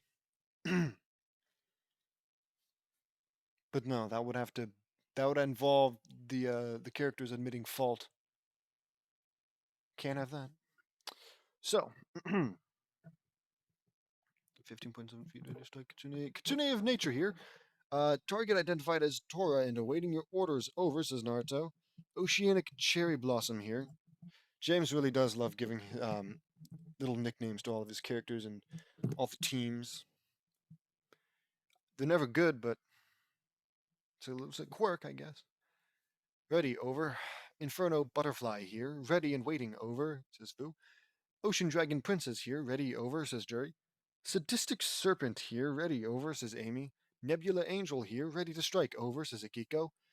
Phoenix Fire here. Ready, says Rin. She didn't fucking say over. That's not fucking fair. Everyone else had to say over. She didn't say over. Anywho, Black Knight of Justice here. Ready and waiting, over, says Sasuke. The Black Knight of Justice. Okay. Dark Prince. Okay, now, says Nicole. They pounced and Naruto trapped Tora in a cage made of vines. Yeah, they all jumped out, and then one person did one thing, making it completely pointless for all of them to be there and even jump out. It's like because he just does it because he wants to do this. It's unnecessary for like all of these people to be here except for Naruto, who's the only one who did anything. But he has them all be here just because he loves to do this. He loves, oh, Sakura, it'd be cool. You know, it's a really tough name, Oceanic Cherry Blossom, and they always suck. If you're gonna do it, at least do good. Okay. Good work, bro, says Nicole. Sasuke gave Tora a fish. Tora captured in 3 minutes and 17.2 seconds, says Nicole. Kakashi appeared. Great job to all of you. I was watching your missions from a distance, and I'm very proud of all of you for your amazing display of teamwork. I will take Tora back to the Hokage, and you can continue the rest of your missions, says Kakashi. Yes, Sensei, says Nicole. Kakashi did so and left for the Hokage's office, says Kakashi. Okay, our next mission is to read stories to the kids at the orphanage, says Nicole. That sounds fun. How about you incorporate them on your next little massacre? Because this is such a boring chore. That sounds fun, says Naruto. I have an awesome scenario for this, says Nicole. Oh, for the love of God. I'm gonna sneeze. Hold on. They were at the orphanage and all the kids gathered. Okay, guys, we're going to be doing my favorite story from when I was a little girl. Mulan, says Nicole. Nicole changed the area into the movie Mulan from 1998, and they were in the Northern Wei dynasty from 386 to 534 AD, and they saw Mulan in the mountains about to be executed for high treason. Let's go, guys, says Nicole. Let's go, guys. Are you talking to the kids? Come on, gang. They ran down the mountain and stopped Chifu from killing Mulan. Nicole grabbed his hand. Why don't you pick on someone your own size, says Nicole. Mulan, are you all right? Says Naruto. Nicole threw Chifu far away from the mountain. Okay. Who are all of you? Asks Captain Shang. We are shinobi, and we are here to kill Shang Yu. Shan Yu, he's still alive, says Fu. What? Asks Captain Shang. We saw him swallowed by the avalanche, says Chen. No, he is still very much alive, and he will not stop until China is destroyed forever, says Naruto. We have to stop him now. He's about to resurface now, says Sakura. Just as Sakura had surmised, Shan Yu emerged from the snow, and some of his men were alive too. He saw all of his men dead, and he roared. Oh, he saw all of his men? But you just said some of them survived. You idiot. You moron. You fool. You fraud. You phony. They saw him alive and well. Yeah, I'm sure he's well after having an avalanche fell upon him, roll over him, making his way to Beijing. He's heading to the imperial city of China, says Naruto. And we will stop him. Let's go, says Nicole. Right. Mulan, you had better come with us too, says Captain Shang. Thank you, Captain. I'm sorry for lying to you, says Mulan. It's all right, says Captain Shang. Okay. I'm real sorry. What is this like playground apologies? Oh man, you stole my crispy treat at lunch. Now we're not friends anymore. And then like he comes up and says, I'm sorry for stealing your crispy treat. It's all right. And they go and play tag, but they have to find the kid who started playing tag because he owns it. And you can only ask to play tag with the person who started playing tag. You know. Let's go, everyone, says Nicole. They arrived at the city of Beijing and got to Emperor Wei and warned him of Shan Yu being alive and well. And the entire palace was on full alert. Because God, aka James Knutson, hates this thing. It's a hard word to remember, but it's called conflict. It's like, oh wow, how will Mulan save China when she's about to be executed and nobody knows that the big bad guy is still actually alive? Well, simple. This third party of random overpowered guys will come in, solve all the problems, and leave. Doesn't that sound like an awesome movie, everybody? Ladies and gentlemen, boys and girls, orphans. Okay. Nicole was concentrating and she sensed Shan Yu and his men in a dragon costume and she blasted it and exposed them. Nice try, Shan Yu. Your reign of terror is over, says Nicole. Mulan and Lincoln decided to face Shan Yu. I hope they win. Lincoln unsheathed his sword. Mulan, here, says Nicole. Nicole gave Mulan her family's sword and Mulan and Lincoln faced Shan Yu and they engaged in a powerful sword fight. Kid, you want to face Shan Yu's men? Asks Nicole. Yeah, say the kids. Nicole gave them swords, kunai, shuriken, and senbon. And they all went at Shan Yu's men and ripped them apart. Yeah, okay, sure. Lincoln had lightning surging through his sword, and our heroes, ladies and gentlemen, they have child soldiers. It's like you can't make it up, man. Even if you were actively trying to defend Team Loud Phoenix Storm, it's like all they ever do. It's like everything that they've ever done, you can find fault with it so easily. It's crazy. It's like, oh yeah, yeah. Even if it's like something good, like oh, you saved that cave woman. Oh, but then you like murdered a bunch of you massacred an entire village because you know they totally deserved it.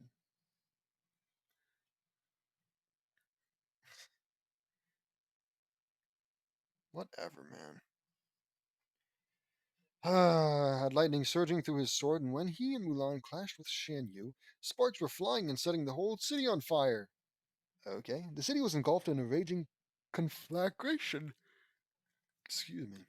Shan Yu was a very formidable opponent and an extremely dangerous adversary. He was not giving up, and he was getting more and more enraged by the second. But Lincoln got the drop on him and stabbed Shan Yu through his black heart. Mulan kicked him and Mushu, her red dragon, fired a giant rocket and it sent Shan Yu flying into a tower and it exploded with incredible power and detonated all the fireworks in the tower. That did it, says Nicole. They all cheered wildly for Milan and Lincoln. Way to go, buddy, says Nicole. That was awesome, says Sasuke. Then Emperor Wei came. Inappropriate. There are children present. I've heard a great deal about you, Fa Mulan. Fa Mulan? You stole your father's armor, ran away from home, impersonated a soldier, deceived me, your commanding officer, dishonored the Chinese army, destroyed my palace, and you have saved us all, says Emperor Wei. Mulan was forever hailed as a hero and the bravest woman in all of China, and she was given a seat on the Emperor's council, and Shifu was disgraced. Disgraced why? Wasn't he just doing his job? Mulan returned home and told her father everything she had done, and he was really proud. Mulan has proven herself and she was made a true hero of China.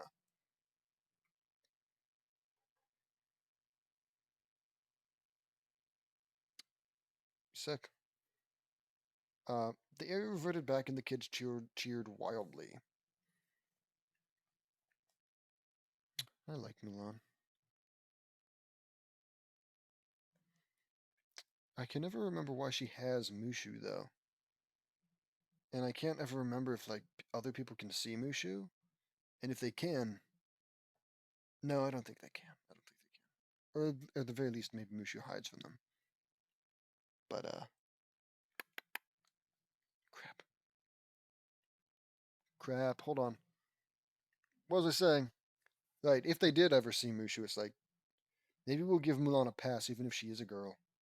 She's clearly got some kind of, you know, mythical creature on her side.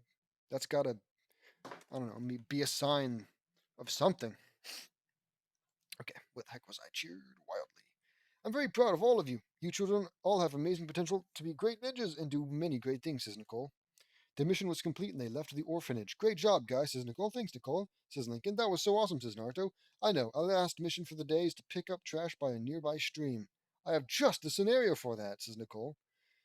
They went to the stream and Nicole changed the area to the world of Avatar The Last Airbender. At this point, right, they're just doing like simulator chapters within a simulator chapter miniseries. Just why didn't he just make this about Naruto? Why didn't he just make the Naruto revamped? Huh? And like James is there, and he's got the Nutson Uzumaki estate. No, well, it's got to be ninja themed dojo. Maybe not, but whatever. Uh, and in it, he's got a simulator where they go in and they do all this crap. Anyways, the world of Avatar: The Last Airbender.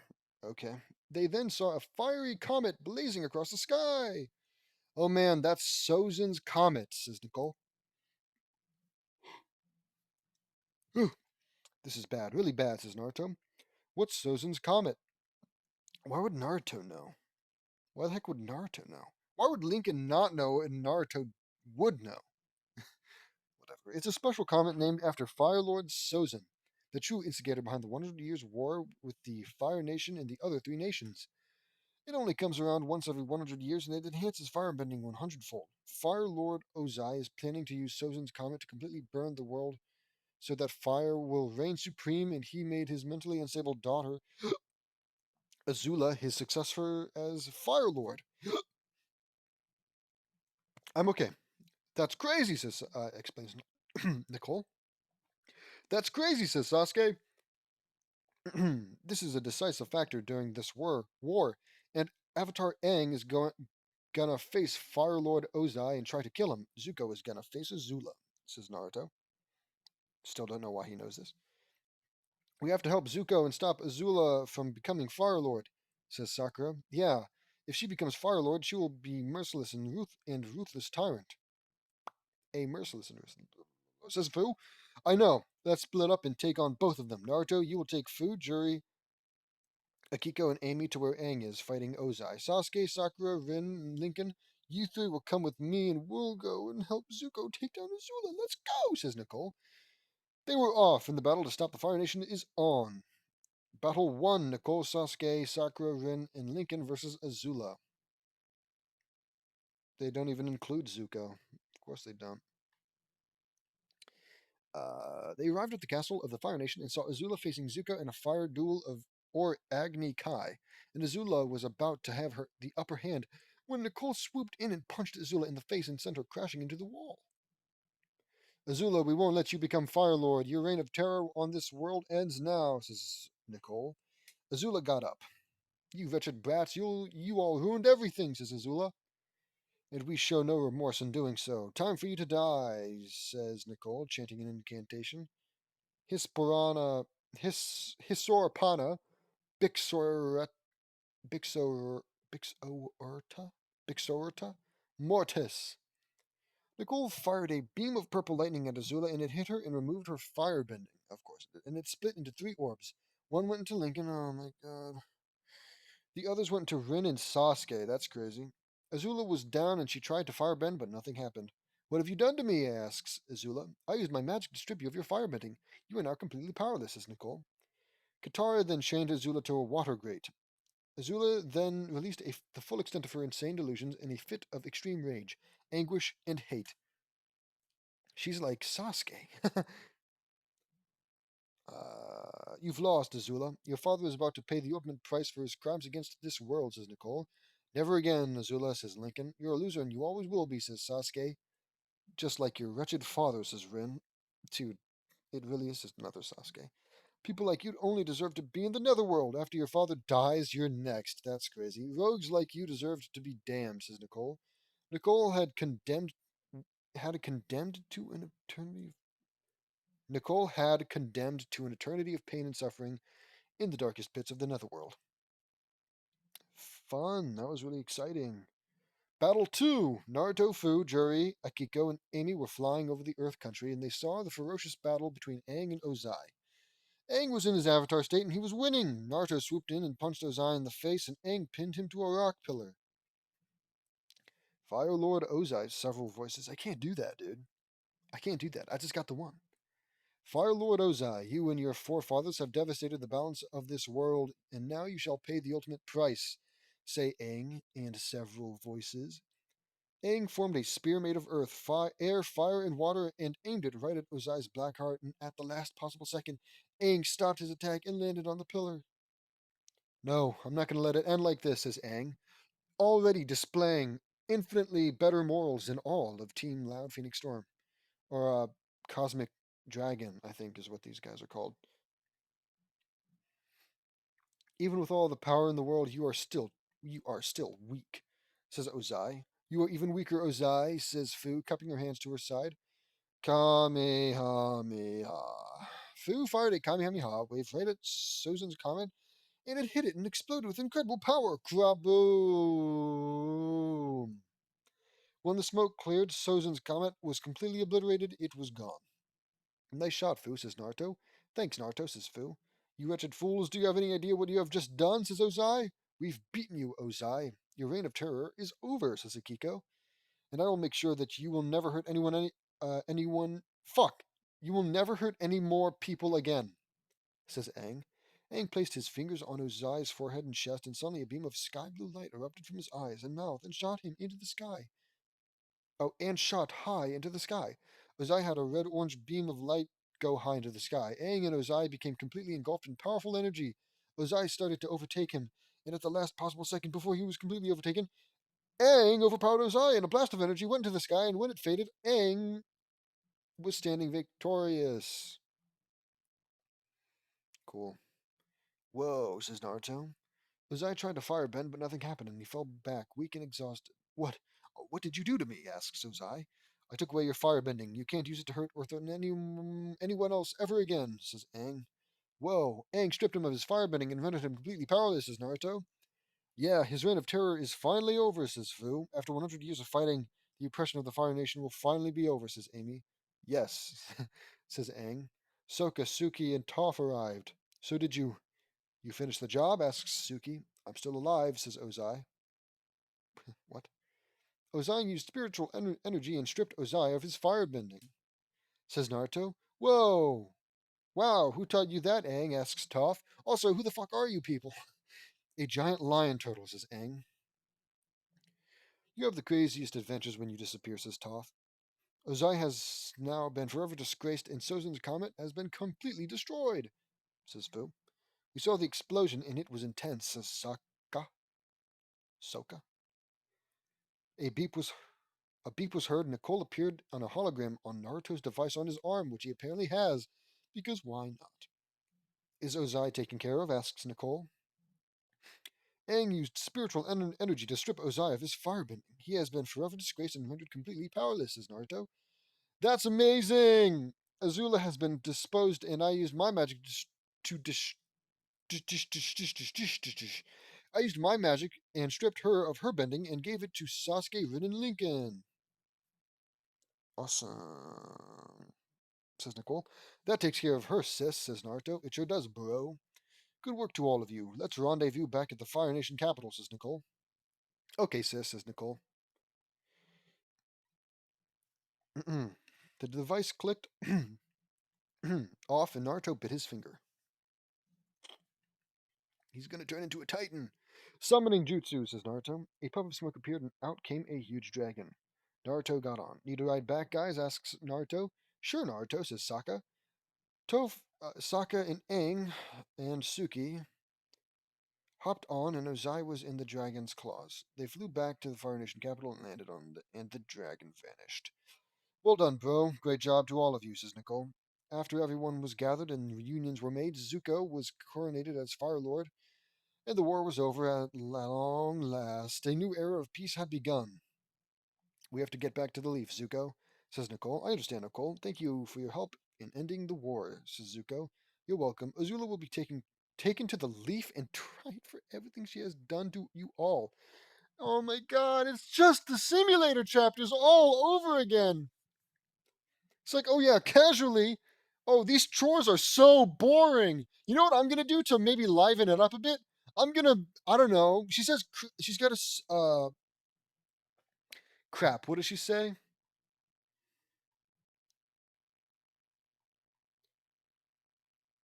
Uh, Scenario. She's got a scenario.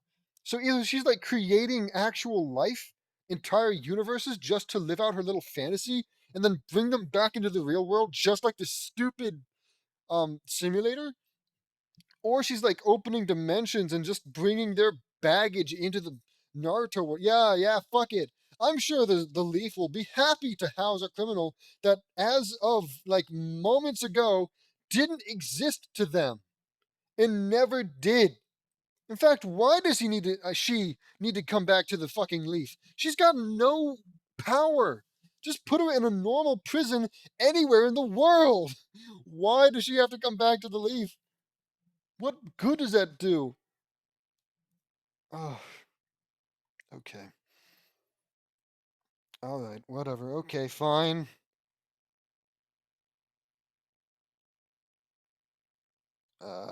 Zula will be taken back to the Leaf and tried for everything she has done to you all. Uzai will be imprisoned for eternity in the moon prison in our dimension. Because, yeah, you're gonna bring him from a separate scenario into the simulator scenario, and then out of the simulator scenario into the real world, just so that you can imprison him for no fucking reason. Because it's supposedly a simulation. I think. I don't know. I might be crazy. Please, someone tell me why this is happening. I can't get my goddamn wrap my fucking head around it. Okay. All right. Good. I hope he gets what's coming to him, Suzuko. He's already been stripped. He's just a guy now. He's just a guy. He got what came coming to him. He will. I hope he gets what's coming to him, Suzuko. He will. You'll have all of eternity to think about his crimes, says Nicole. Later, Team Cosmic Dragon was filling their mission reports to Lord Hokage.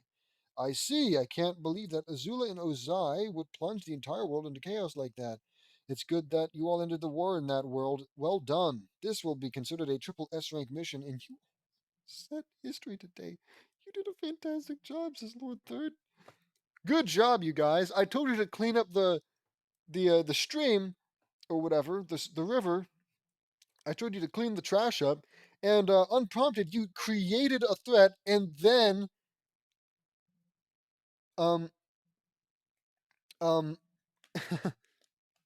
God damn it, and then disposed of the threat. So I guess yeah, fuck it. I guess triple S rank mission. It's like, and it's not even that I wouldn't expect the Naruto universe not to want to help. You know, maybe Lord Hokage would be all like, "Oh wow, so that's happening in the Avatar universe. Well, we better go over there and help because it's the right thing to do." It's just that when you do it once, it's like, well, now why don't you just keep doing it? Why don't you just snap your fingers and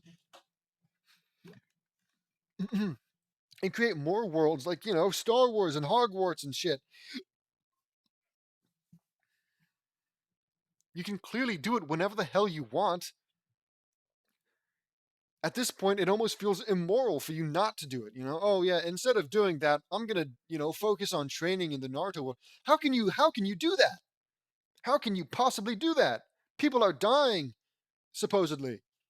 Why don't you create more scenarios and save those people? If it's, I don't know, man. Okay.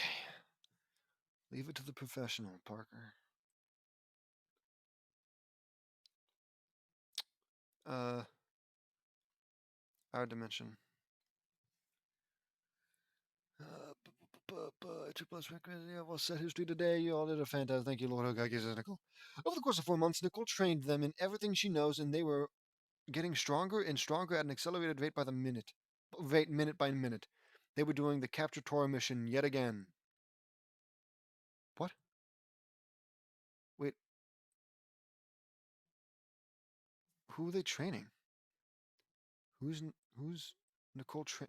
Like everyone, just everyone. Okay, and they're gonna catch the cat again in the next part. Oh God, guys, stay tuned. Well, no, actually, we're done. In fact, I probably should have ended it at the second one. I wanted to read three because it's been so long, but these are so God. It's like an hour to read even one of them. 45 minutes tops if I'm not like ranting about whatever angers me. Holy crap. Oh man. Well, I hope you enjoyed it. I hope some part of this was good. So you get asked to clean up some garbage, but because you can, you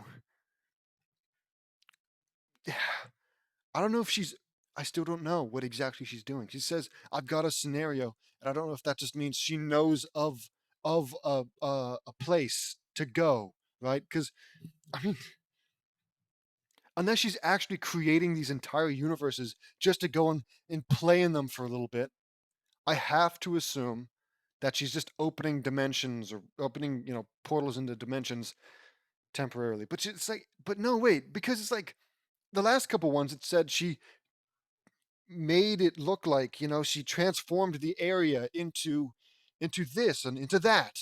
Like the Mulan one, she like turned the surrounding area into the mountain where she was Mulan was going to get executed, something like that. Um,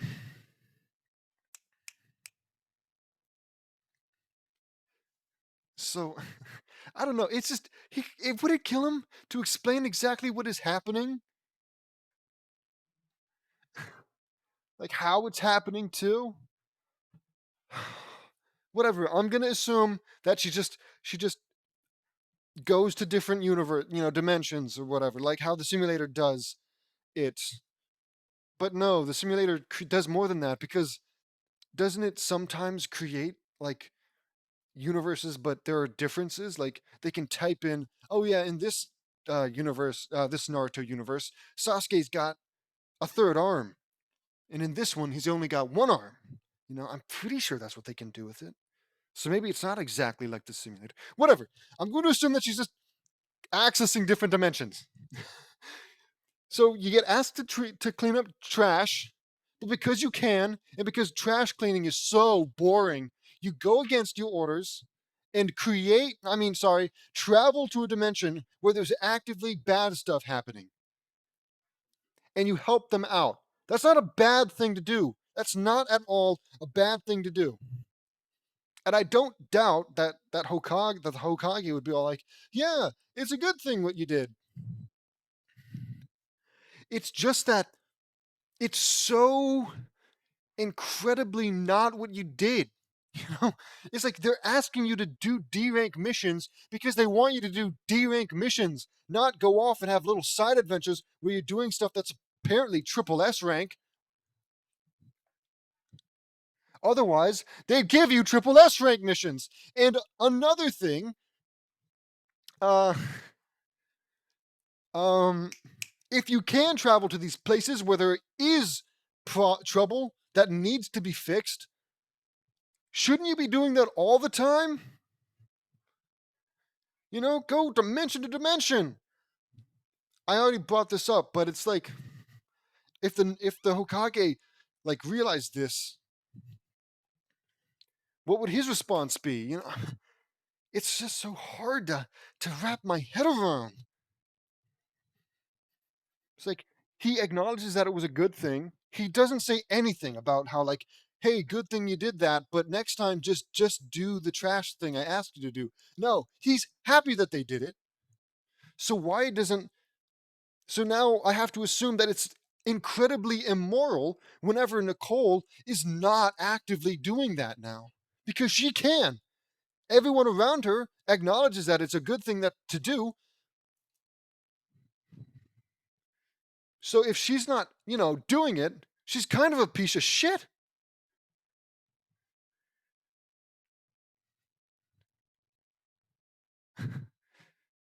Well, I guess maybe not a piece of shit. I mean, if I had such ultimate, unwavering power, I'm not gonna, spend the rest of my life going from dimension to dimension, fixing people's issues. But that's mainly because, like, it's not my place. You know, the universe will take its. No, that's not what I wanted to say. Whatever, things will just play out, right? Good or bad. I probably shouldn't be playing God with the fate of other universes or some bullshit like that, Unless it's something so horrible that I can't possibly, like, oh, in this universe, all the children are being hunted down and eaten. It's like, okay, maybe I should step in because I don't want to see kids get eaten.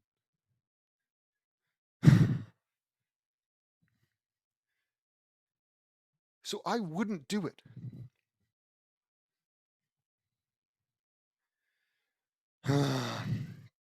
but but in this scenario, Nicole not only did do it, but nobody brought up the fact that it's not our place, it's dangerous.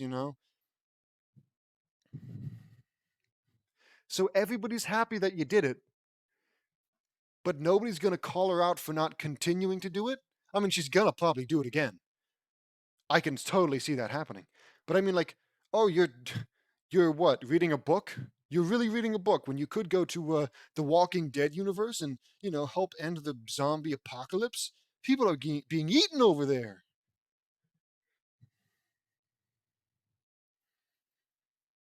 I don't know. If you just didn't do this crap, if you just fucking wrote a fanfic about Team Cosmic Dragon here, just doing their chores and maybe trying to make it a little bit more interesting in normal ways, I wouldn't have to fucking get angry over these stupid moral questions. I don't get it, man. Okay. And this is only the third chapter. There's like maybe 20 of these. I don't know. It's at least 10. Less than 30. Well, yeah. I know I said no more big grants, but hey, we're at the end. If you didn't want to hear it, you could have probably just clicked off. So, oh, I thought that was Freddy. Yeah, Freddy Fazbear is what I meant. So, like I was saying, hope you enjoyed. See you in the next one. Don't forget to like and subscribe. Goodbye.